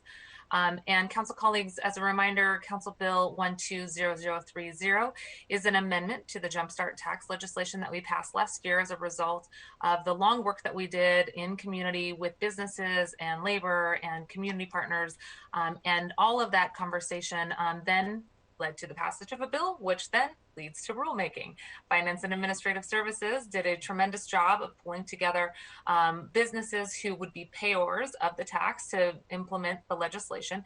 And through that process, we learned that there was some ideas that came forth in the rulemaking process that could make it easier for individuals to pay the amount that they owe. Today, we have with us Central Staff and Director Lee, who will walk us through this small addition. Again, this is in addition to the underlying bill that adds an additional method for businesses to calculate their required tax payments, specifically adding an option for payers that they can either choose to continue to select the existing method, which is predominantly a sign calculation, or they can choose this new method, which we're including in this legislation, to allow businesses to allocate employee payroll expenses based on hours worked in Seattle in proportion to the employee's total hours worked. To reiterate, this is an option for those employers, as we heard through rulemaking from the businesses, that there are businesses that would like to choose one or the other. And this amendment recognizes the importance of both maintaining the integrity of the legislation, but also the importance of making sure that it's implementable and workable. So I'm happy to bring forward this legislation, as we always say, to make sure that we are iterative in our legislation, in our legislating, so that if there are needed improvements, we continue to do that. There is no change in the underlying legislation and the calculations for who is the payer. And there's really, I think, a straightforward summary. So Dan, Director Eder, I'll turn it over to you and see if Tom or Glenn have anything else to add. Thank you, Chair Mosqueda. Good morning, Dan Eder, Central Staff Interim Director. Tom Meisel and I provided a Central Staff memo that is linked to your agenda that reviews much of the background that you covered in your opening remarks. As you mentioned, Glenn Lee, the city's finance director, is also on the line and available to provide a perspective from the executive. I think I won't rehash the description of some of the background and context that you established in your opening remarks. I'll just highlight some of the key elements of the Council Bill 120030 that's on your agenda. As you mentioned, the bill would provide an additional method for businesses to use in calculating taxable payroll amounts. Specifically, the bill would allow covered businesses to use either the original 3-part test that is described in some detail in the Central Staff memo, or a new methodology, specifically allocating taxable payroll expenses in proportion to the work done by employees specifically in Seattle, as opposed to work done outside of Seattle. The only other thing I think I will highlight for the committee is there is the potential for some revenue impacts from the change that would be implemented by this council bill. The 2021 adopted budget relies on $214 million from the Jumpstart Seattle payroll expense tax to support general fund expenditures. Some businesses would likely continue to use the original calculation option, and it's possible that others will choose the new option that's included in the bill, assuming that the bill passes. It seems reasonable to assume that businesses will choose the approach with the lowest net cost. Each business will make that determination after accounting for both the resulting tax burden from each of the two options that would be available and the administrative costs of tracking the time of the employees in and out of Seattle. As a result, the bill could have the effect of diminishing the city's overall payroll tax revenues for 2021 and beyond. But we don't have enough hard data to be able to update the revenue implications with any level of specificity. And it is certainly possible that there would be no change in the overall tax revenues, given that the original estimate of payroll tax revenues included a number of assumptions and didn't include any specific additional revenue amount from the higher tax rates that will apply to the city's largest employers because of a lack of data about how many employers and how many covered employees who work for those largest employers. So that's what I would provide in terms of staff comments, certainly available to address any questions. Possibly Glenn Lee would like to make a statement. Thank you very much, Director Eder. Director Lee, please go ahead if you have anything else to add, especially on that last point. I think as we look at how it potentially evens out, I know you had had a chance to sort of think through that question as well. Yes, thank you. And yes, this change is being generated based on responses and feedbacks we received during the rulemaking process. And it would then allow folks to treat the apportionment of the time their employees spend within the city, the expenses they incur within the city and outside the city, in a manner largely consistent to similar taxes around the state and others the city has contemplated before. In terms of revenue estimates, the core issue is that the underlying data that all the staff used was the very best that was available, but didn't explicitly handle the apportionment question. So we're kind of not really clear what the final revenue numbers would look like from that point of view. In other words, the bottom line, the baseline data didn't handle apportionment effectively at all. And that has nothing to do with the staff work on either side. It's just the nature of the data we were using didn't address this. You know, from my perspective, there's longer term issues, including the important shifts in employment patterns due to shifts more toward telecommuting that will likely swamp anything that's related to this particular bill. So we'll all work as hard as we can to implement the tax and then look forward to our initial returns to see what's really happening in the economy in this score. Thank you very much. I do want to reiterate our appreciation for FAS's rulemaking process and the robust discussions that you had with payers as employers under this existing law. And I understand that you are ready to quickly get information out to the same stakeholder group that participated in the rulemaking so that there's not a moment lost as we talk about any potential information that those individual organizations need to receive. Any additional comments or questions? Okay, thank you very much again for both the rulemaking and for central staff for your analysis here. Appreciate it. I move the committee recommends passage of Council Bill 120030. Is there a second? Second. Thank you, Council President. Are there any further comments or questions? Hearing none, will the clerk please call the roll on the passage of the bill? Chair Mosqueda. Aye. Vice Chair Herbold. Yes. Council President Gonzalez. Aye. Councilmember Lewis. Aye. Councilmember Morales. Aye. Madam Chair, that's 5 in favor, none opposed. Thank you very much, colleagues. The motion carries, and the committee recommendation that the bill pass will be sent to the April 12th Seattle City Council meeting for a final vote. Okay, thanks so much, FAS. Thank you, Central Staff, Director Eater, and Tom. We didn't get a chance to hear from you, but thank you for your ongoing work on these issues related to revenue. Really appreciate it. And Director Eater, I'm sure we'll see you again very soon. Thanks for popping in today. Okay, Madam Clerk, let's go to our last item on the agenda. We do have a half an hour reserved for this discussion, and let's move into the presentation by reading into the agenda item number 6.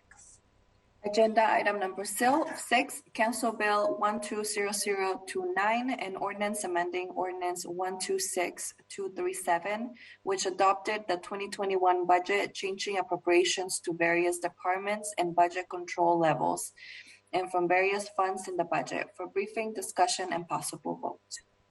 Wonderful. Well, I see a whole host of friends from the executive team. If I miss anybody, please let me know. Director Vu from the Office of Immigrant and Refugee Affairs, Tanya Kim from Human Services Department, Adrian Thompson from the Mayor's Office, Director Ben Noble from the City Budget's Office, and Amara Khan from the Director of the Employee Ombuds. It's been a while since I've seen you, Director Khan, so good to see you as well.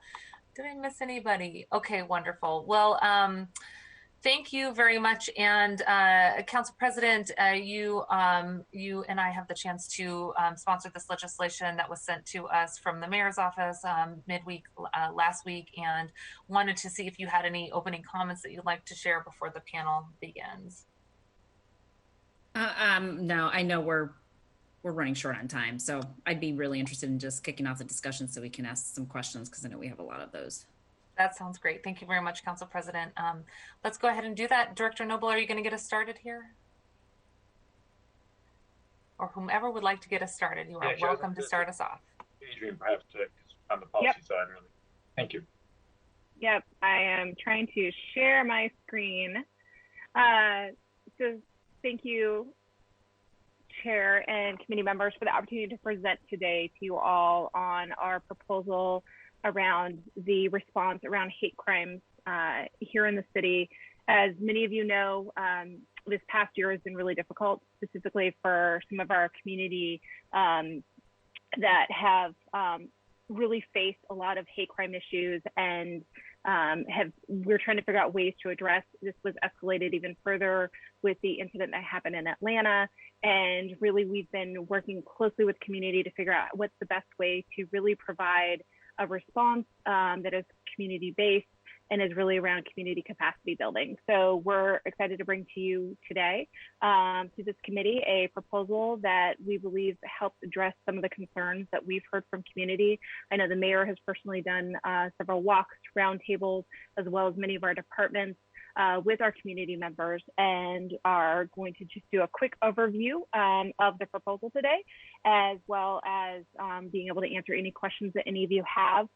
We're going to focus a little bit on a background, the community engagement and what we've heard from community, our proposed response with really the investments, the majority of investments that are really going directly to community. So I am going to kick this off over to Dr. Khan to do a quick background. Thank you for having us. I am going to do a quick job of, we all know the background, the situation ever since the pandemic and even before that is really troubling and alarming, in the sense that it puts a target on our Asian American friends, family, and community members. The hate crime executive order signed in February 2020 named the Office of the Employee Ombuds as the lead executive office, primarily because our approach to serving the city's conflict management need has been rooted in restorative theory and practice. One of the cornerstones of our approach has been to help the city community recognize that a system that is permissive of bias and prejudice is also permissive of potential hate. We have been, even though the pandemic has gotten in the way of an active implementation of the executive order, our office has been providing prevention-based support to the city during this entire time. We should be able to present our annual report in the next couple of weeks to council, which details all the data on the work we have, the trainings we have provided on bystander intervention, on responding to discrimination, and also very soon we'll be launching our cultural intelligence work too. The pandemic's impact on the Asian American community is profound on several levels. There's reputational damage and damage to the community's acceptance and the way community members are treated.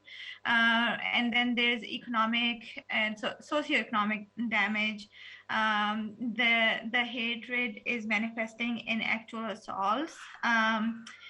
Hate crime incidences recorded through the FBI and through community alliance called Stop API Hate has reported nearly 4,000 cases. And we also understand that these cases are actually underreported. The true extent of the harm to Asian American community is probably not accurately measured anywhere nationally as well. So that's a quick background. Is there more needed, or can we move on? Yep, we can keep going. So I'm going to invite Director Vu to help kind of present in this and some of the information that we've all heard. As I mentioned in the beginning, the mayor has heard very loud and clear many of the concerns in the community, not for the past year and greater than that. Her commitment is very much around how we can really provide investments in community to address some of these issues around community capacity building. So it was really important for us to convene both as a city and then some of our community organizations and partners in the business community, some roundtables, and hear some of the strategies and ideas that we could build upon on this type of a proposal that's before you today. So some of that engagement has included one-on-one conversations, community walks, roundtable discussions. Several of our departments have participated in these as well through direct outreach, and then just feedback that we're hearing from community. But I'm going to turn it over to Director Vu as well to give a little bit of what she's heard of community.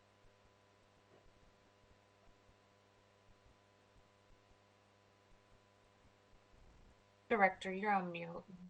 So sorry. Even a year later, I forget. As Adrian mentioned, the city is always listening, sometimes as an ongoing programmatic function, sometimes personal, myself included. When I heard about the Atlanta shootings, and I reached out to folks that I know, and just needing to check in with folks and see how they're doing. And then more recently, a little bit more focused conversation about how the city responds to anti-Asian hate crimes and bias. And then there was a little bit of listening also about the draft legislation. So what you see on here is that first bullet. Some other departments that have done this include OLS, HSD, Office of Employee Ombudsman, and OCR. In some cases, there was direct engagement with community organizations. In other cases, it was hearing about things that the feedback, and then learning more about what some of the organizations were doing. So with the Korean Community Service Center, for example, one of the questions that we asked ourselves was, what do we not know? And the Korean community, because of its presence in the northern part of Seattle, it's kind of on the cusp of the city and that northern border up there between North Seattle and Linwood. We wanted to understand what that part of the API community was experiencing, which may be different than what I think a lot of folks often engage and are aware of in the Chinatown International District, for example. And then clearly the IDEC, the King County Coalition Against Hate and Bias, which includes a number of community organizations. The Massage Parlor Workers Outreach Project, they talked with massage parlor workers directly. And I know that some of that feedback was shared with the Office of Civil Rights and the Office of Labor Standards.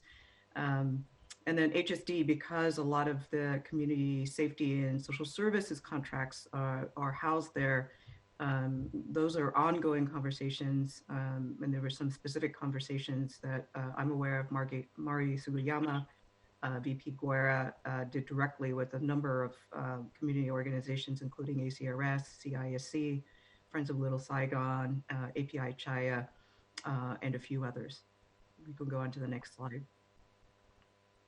And what folks heard is that there are a series of community-centered approaches, and that folks are urging both the city and allies to uphold. And so many of these categories are overlapping, but I'll do my best to try to talk about each one discreetly.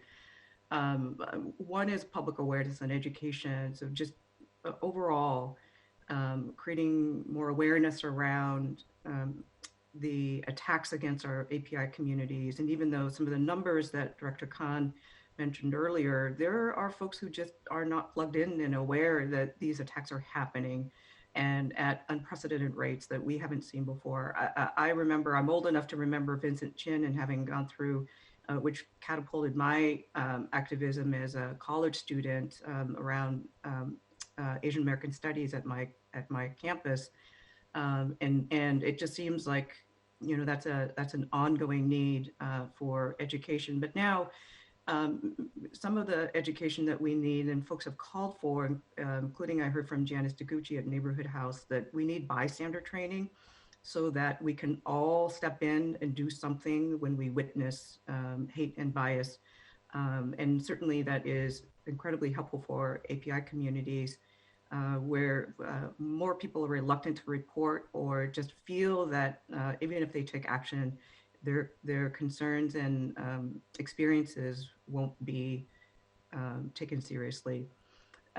Around community-led safety pilot programs, in listening sessions, we heard very clearly that community organizations and leaders want an opportunity to develop community-centered and community-led solutions. So we know, for example, when Donnie Chin was available, and that was such a community effort that was centered in community. And I know there was a desire to kind of bring some of the work that he did into SPD, but Donnie really saw his work as for the CID community. And I think in his absence, there's been a lot of thought in terms of thinking about how to make that kind of resource available that's not rooted in SPD, that's not about 911, but it is really a resource where people, they can call if they feel unsafe. They can call if they need to report an incident. They can call if they need to find out what resources are available. And just a really broad general support that goes beyond reporting, but is really more encompassing and meeting people where they're at through a simple phone number or other way to reach somebody live on the other end of the line. And so there may be other ideas that have percolated, so having some city resources to support those community-led pilot programs is important. The third one, community education on policing and anti-Blackness. And so, you know, as a member of the AAPI community, there have been, as you probably are also aware in your own communities and conversations, both at the dinner table and in your roles as council members, that we've really struggled with and tried to give it a lot of thought to issues of policing equity and those intersections with anti-Blackness. And in API communities, there's been a lot of discussion around that. How are we complicit? How are we allies? What do we need to do differently? And a really strong desire by community leaders and members in the API communities to align ourselves with that conversation around policing equity and racial justice, and making sure that any solutions that we move forward supporting anti-Asian bias or hate crimes is aligned with those lessons and hard conversations that we've had. And some of this can be under the banner of what people are calling defund SPD. In other cases, it's just a recognition that what communities really need is more resources, and calling into question whether those resources should go to other city departments or SPD, and having thoughtful conversations about what that looks like. Number 4 is community capacity for mental health crisis support. This relates a little bit to the resource of, you know, having a phone number and a resource like Donnie Chin was for the CID, but also other resources to help with the traumatic effects of what we're hearing and seeing. And I think long-term, just people feeling isolated and not knowing what to do when they encounter harassment and anti-Asian incidents, and wanting to be able to identify more resources to support folks for what happens after they experience an incident. And then around policy and advocacy, this is, I think, overlaps with many of the other points that we've heard. The other things that we've heard include looking at K-12 curriculum recommendations. Certainly the stories in the press that we've heard recently have been attacks against Asian elders, but our youth are experiencing bullying in schools and hate and those kinds of things that our belief is that if we start early and make sure that these are addressed in some cases in root causes, we'll have a better chance of curbing these prevailing or prevalent anti-Asian beliefs. So school-based curriculum recommendations, obviously letters to council members, to the mayor. There have been a number of those that I think you have received and the mayor's office has received. Standing in solidarity with low-wage immigrant workers, and those are the massage parlor workers, respecting that there are different types of work, and making sure that we're able to provide safe working environments for individuals who choose to do the work.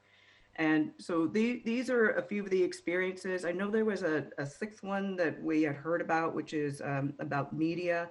And those touch on some of the things that the city has done in the past. For example, bus campaign ads, and a need to ensure accurate representation of API communities and the media, lifting up community voices. And so there are ways in which we can center community voices as these things happen, and as we continue to explore how the city can be a good partner, good ally, and proceed with good investments and good policy. Thank you, Director Vu. We do have a hard stop for some council members at 1 p.m. and initially had this on our agenda for 20 minutes. It's been 20 minutes, but we do have 10 more minutes. So I want to make sure that council members get a chance to ask questions before the hard stop that some folks have at 1 o'clock. If we can pause here before going into more detail. Council President Gonzalez, I have you listed first, and then I saw a few other hands. Great, thank you so much.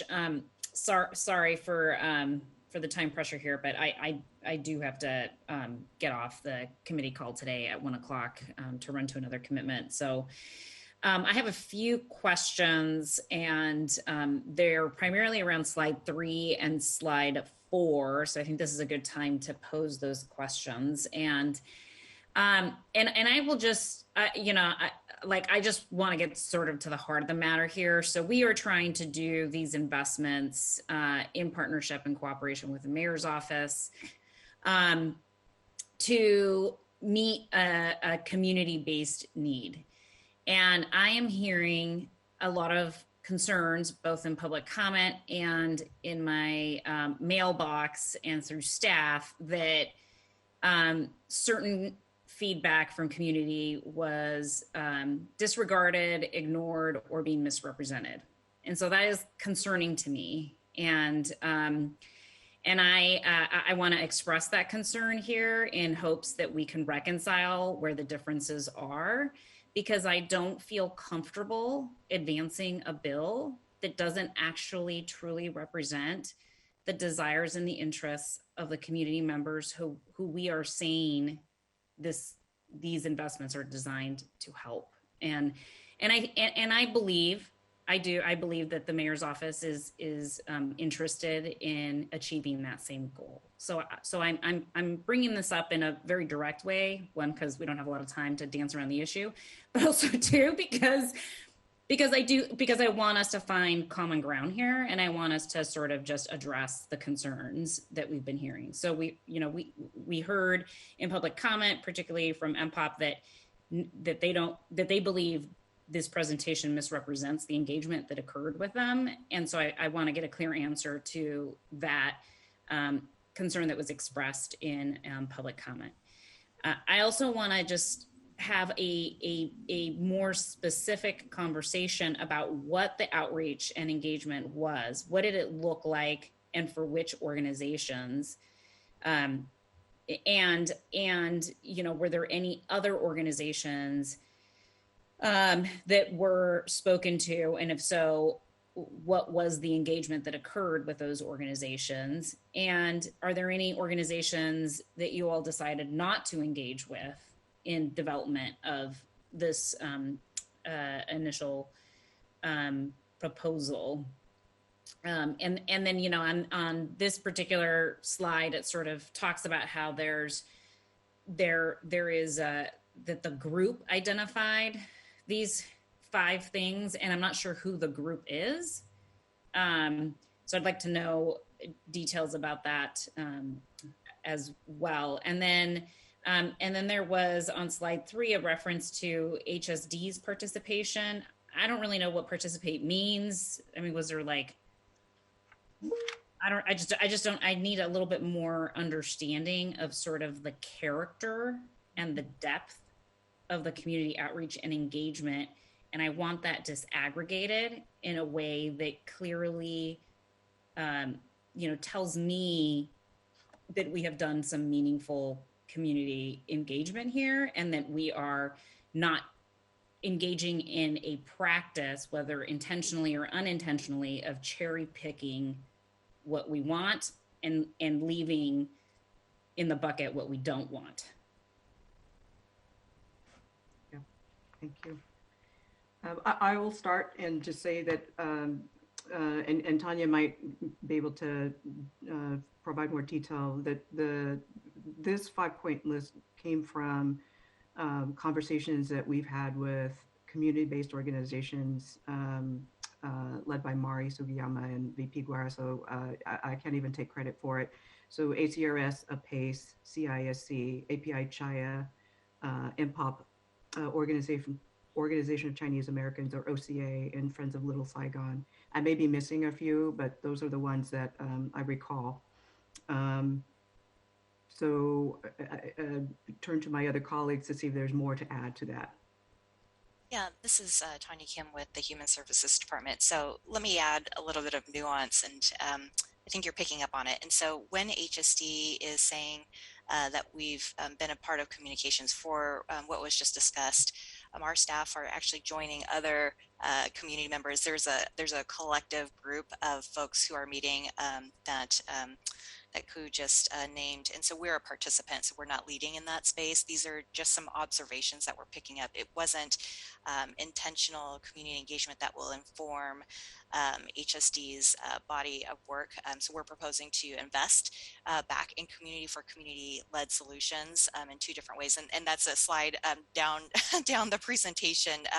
When we are doing the RFP that we're proposing to do, or when we're investing in community providers that we're currently contracting with, we're going to do intentional community engagement. It's just that we've been in partnership with folks and we've been talking with folks, and these are some of the early initial themes that we have heard, but we still need to do a specific community engagement that will inform an expedited RFP. So I just wanted to clarify that nuance. There are some conversations that we had directly with different organizations that were listed on the previous slide. And that was really just like, how are you doing? What are you hearing? What do you need? And a lot of the theme is around, community has solutions. Please invest in what we're currently doing, but also in pilots as well. And so it is consistent with where we intend to go with the additional $100,000 and $300,000 to HSD. And I would just share, and I appreciate these questions. So the specific direct question around the concern, and I believe Council President, you're referring specifically to some of the investments on the SPD side. The investments here that we're proposing, which is, I'm trying to see if I can get to them real quick, is specifically around we've heard from community members and several business members, and we actually shared a list with the budget chair's office of over 61 organizations, individuals, folks that we've been talking with over the past couple of weeks around what are the needs and asks, which is why most of the funding is actually in community-based organizations, and going through an RFP process to really identify what those needs are and allow community to really work with them directly on what are your needs so that we can start funding it. So that's actually where most of the funding is going. I think though specific to your question is this bias crime prevention coordinator. One of the things we have heard is from community and from some of the businesses who have been hit also by hate crimes is they had mentioned some concerns around how do we help make sure our workers and community are safe when they visit businesses. So anywhere from lighting outside, how a business is set up on a street, inside the business, what are things that we can do to help protect workers and keep our community safe? And that's really around crime prevention by environmental design. When we heard that need, we had identified. I don't know why this keeps happening. You just went on mute, Adrian. Sorry about that. It happened earlier during public comment. And I will share with go ahead, please go ahead. Oh, okay. So all I was sharing is what we heard as the specific need was specifically our crime prevention coordinators, which is actually a non-uniform, non-officer response. It is an alternative response, which is our crime prevention coordinators are actually trained in environmental design. And so that's actually what we had identified as based on what we had heard of what the need was. And so that's why we had proposed doing a bias crime prevention coordinator. It is not a police officer. It is not a detective. It is actually a non-uniformed response. So I hope that helps answer that question a little more directly. Yeah, I mean, and I think I appreciate that, Adrian. And sorry that the ghosts keep randomly muting people today. I don't know what's happening, but on the bias crime prevention coordinator. So there's a couple of things, right? I think there is a lot of interest in built environment improvements that help with both the perception and the feel of an area being safer, right? And those programs, as far as I know, are traditionally run through police departments across the country, and we're certainly not an exception there. I think on the bias crime prevention coordinator, I think the policy question, as I see it, is that position better housed within community, like the public safety coordinator position that we funded in direct response and in the aftermath of Donnie Chin's murder in the CID, or is that position better housed within the Seattle Police Department? And And I think to me, that's what the policy question is. And I like to hear from the executive why you have chosen to house the bias crime prevention coordinator within the Seattle Police Department, as opposed to outside of the Seattle Police Department and embedded within community, like we did in 2016 with the public safety coordinator in the CID. From a policy perspective, the reason why it's housed in the police department is there was, the reason why it's in this particular legislation is this isn't new investment. This isn't new dollars. This is actually repurposed dollars that is within SPD, and it's actually provisoing them so that instead of hiring an officer, we're actually directing the department to hire a crime prevention coordinator. So the budget actually exists within the department itself, and it's repurposing it from an officer to actually a civilian position to do this work. The crime prevention coordinator's background, again, as community had described what they were looking at around environmental design, was very specific body of work that crime prevention coordinators perform. And so the thought is, because it exists within the department, it makes sense to go with what folks are describing as the need.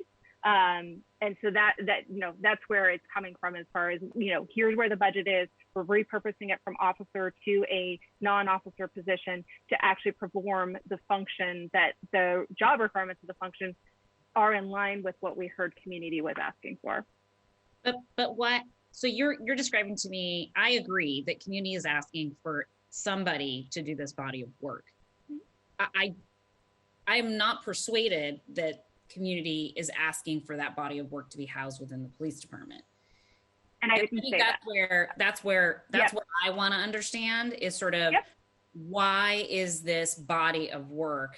Because all of the budget things that you just described, that could all happen and the money could still be outsourced to community, which is similar to what we did in the public safety coordinator position in 2016. So I'm trying to understand why there was a decision to keep the bias crime prevention coordinator within the Seattle Police Department. Why can this person not do the work if they're not within SPD? If they're not within SPD, is there going to be some sort of practical, impediment to this person being an effective bias crime prevention coordinator if they are housed outside of the SPD? Or just help me understand the just practical implications of this choice. Yep. When I directly work with the crime prevention coordinators, I actually have for a number of years, because of their position within the department, one being non-uniform is that alternative response, which is what I've heard folks who are very interested in trying to figure out alternative ways. But actually having them in the department itself, they have access to information because they are in the actual police department to get access to crime stats, crime data in a way that's more real time.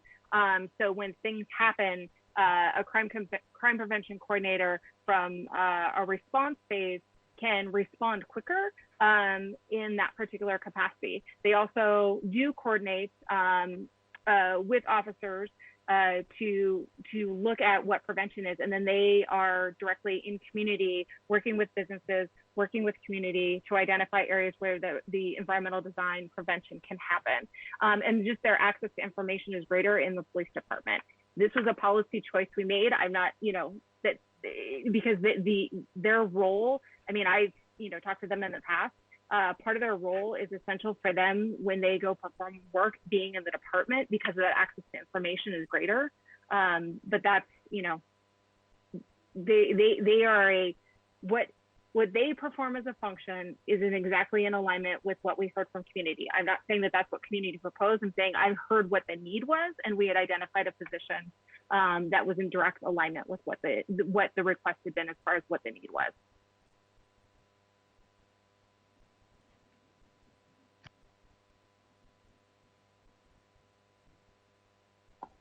Council President, I know you are on a short timeline. I see Director Khan's hand up. Did you have a follow-up or did you want to hear? I'm happy to hear from Dr. Khan. Thank you. And Council President Gonzalez, I just wanted to give my 2 cents worth. This is not policy conversations are not normally what I jump into, but in general, I think I would want all of us to consider that if it is our hope to reform the culture of policing, we must hold law enforcement agencies. We should hold them to a standard of success for non-uniform positions. I think it's wise to at least try to put non-uniform positions that are community facing towards crime prevention and ask the police department to change their culture to help them succeed.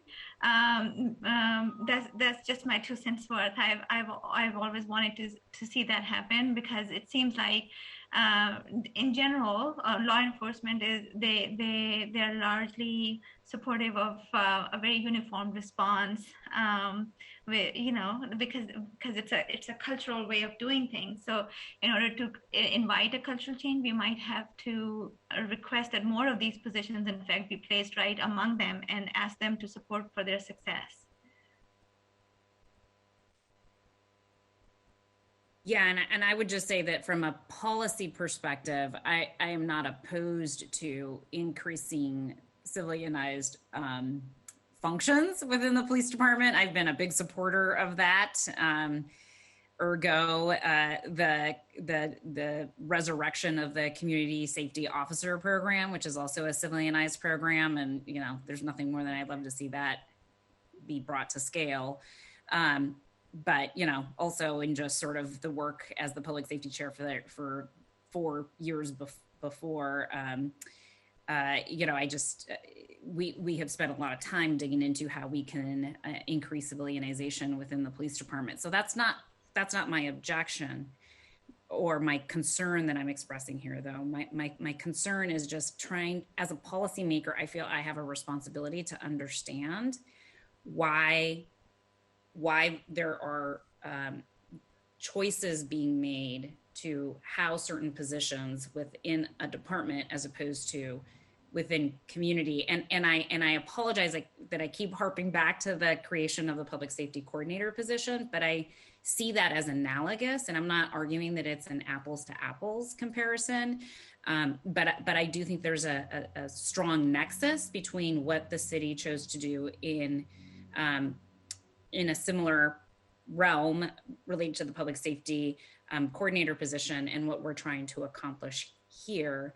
And I just want to make the best decision on how to allocate these funds with the best available information, which is why I'm being a stickler on continuing to ask these questions. And so I'm just trying to understand why we think this position is better housed within the police department as opposed to within a community-based organization that still has access to the information that they need to be able to effectively represent community's interests and to be in the strongest position possible to be that liaison between businesses, community organizations, et cetera, and the police department. And so I think for me, the question just is do we want this position to be housed within the SPD, or do we want it to just have a strong connection with SPD, but be housed in a community based organization?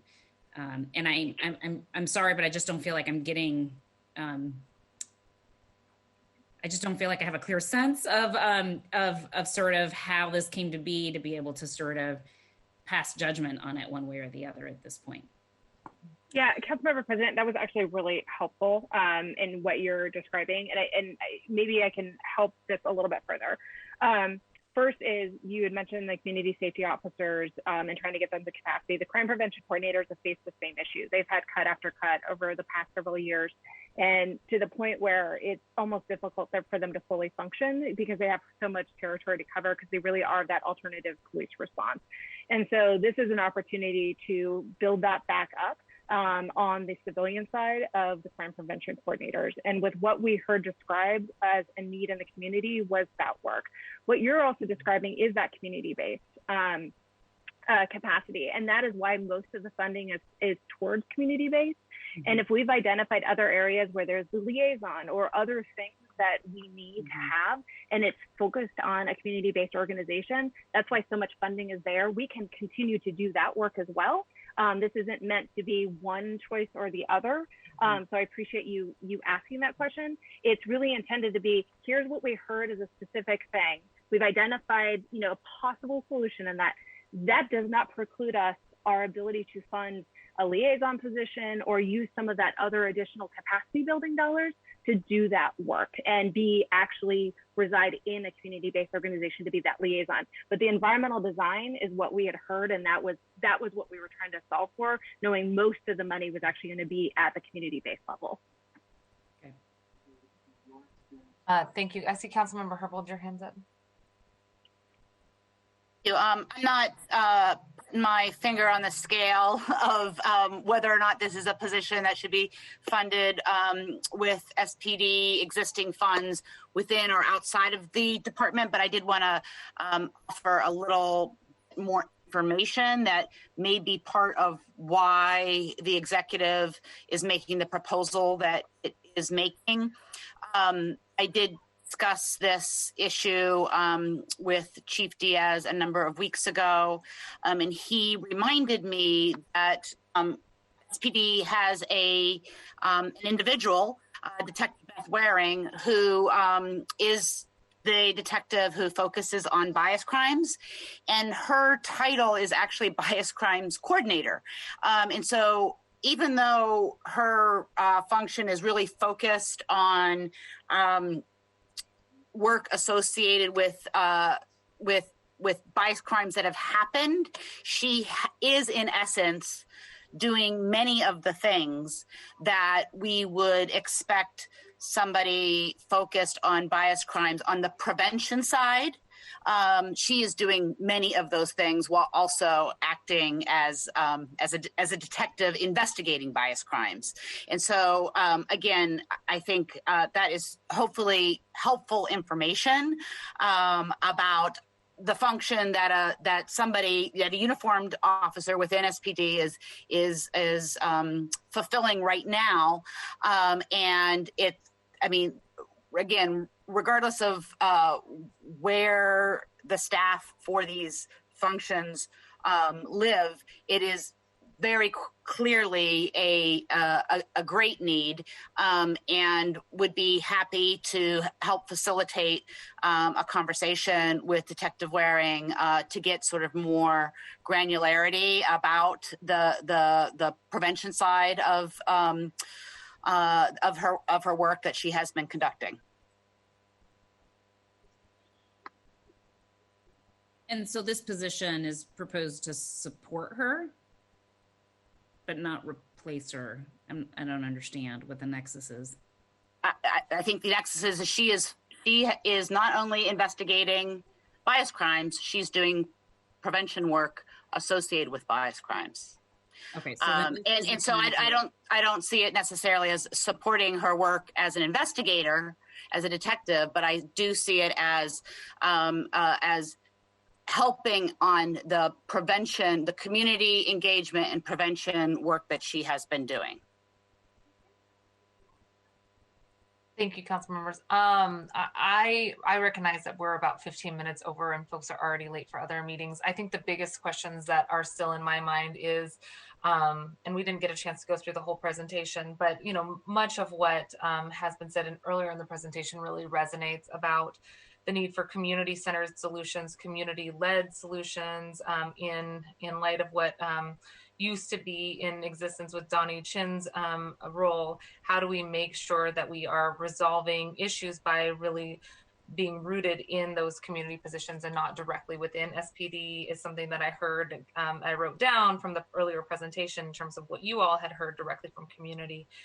That community has the solutions, and that if we invest in the people and community who's most impacted by the issues, that they can drive the answers and solutions, and that we need true meaningful engagement for longer term processes. So those are some of the things that I heard earlier, and I'm really just trying to hold that truth with what options currently exist. I appreciate that it was flagged that there is a amount of funding that is up to $150,000 that could potentially be used for a position like this. And I think that the council president's question is still something that I'm very interested in getting to the heart of. Is there a way for us to use that additional dollars and directly, fund it maybe through OIR, Office of Immigrant and Refugee Affairs, directly into community through an RFP process, so we have a better understanding of what community would like to see. Obviously, there would be some collaboration with the existing crimes prevention work that is done within the city, but that's a big question mark for me. I know that we are going to lose council members here soon and have already lost Councilmember Morales due to another commitment. And I know Councilmember Gonzalez has already passed a hard stop, and Councilmember Herbold has a hard stop as well. Not sure that we had a chance to hear all of the questions, and look to you colleagues to help inform a path here. As I want to make sure something's very clear. The council members and our city council, along with the executive, have been very clear about our joint commitment to addressing hate crimes and to sending a united message to our API community that we stand not only in solidarity against the hate crimes, but in solidarity with direct investments. That is what the joint statement that we sent out explicitly said. And in that, we also recognize that there is an important balance there with making sure that we're not creating any additional harm or unintended consequences as we seek to provide solutions. So that's, I think, the tension that you're hearing right now. But want to make sure that we reiterate that these questions are coming from a place of wanting to have meaningful investments and also not to create unintentional harm or to leave out voices that may be trying to inform what we do as our next steps here. So colleagues, any feedback from you all in terms of desires for our next steps? So I appreciate the conversation. I know we didn't get all the way through the presentation, but I think we got through most of it. I do wanna sort of do a little bit of a level setting here, because I don't want members of the viewing public nor any of us to walk away with the impression that we think that a vast majority of these investments are, creating harm, or that any of them are creating harm. I think from my perspective, I acknowledge that a vast majority of the $1.5 million, a significant portion of the $1.5 million is actually proposed to go straight into community-based organizations and community-led efforts.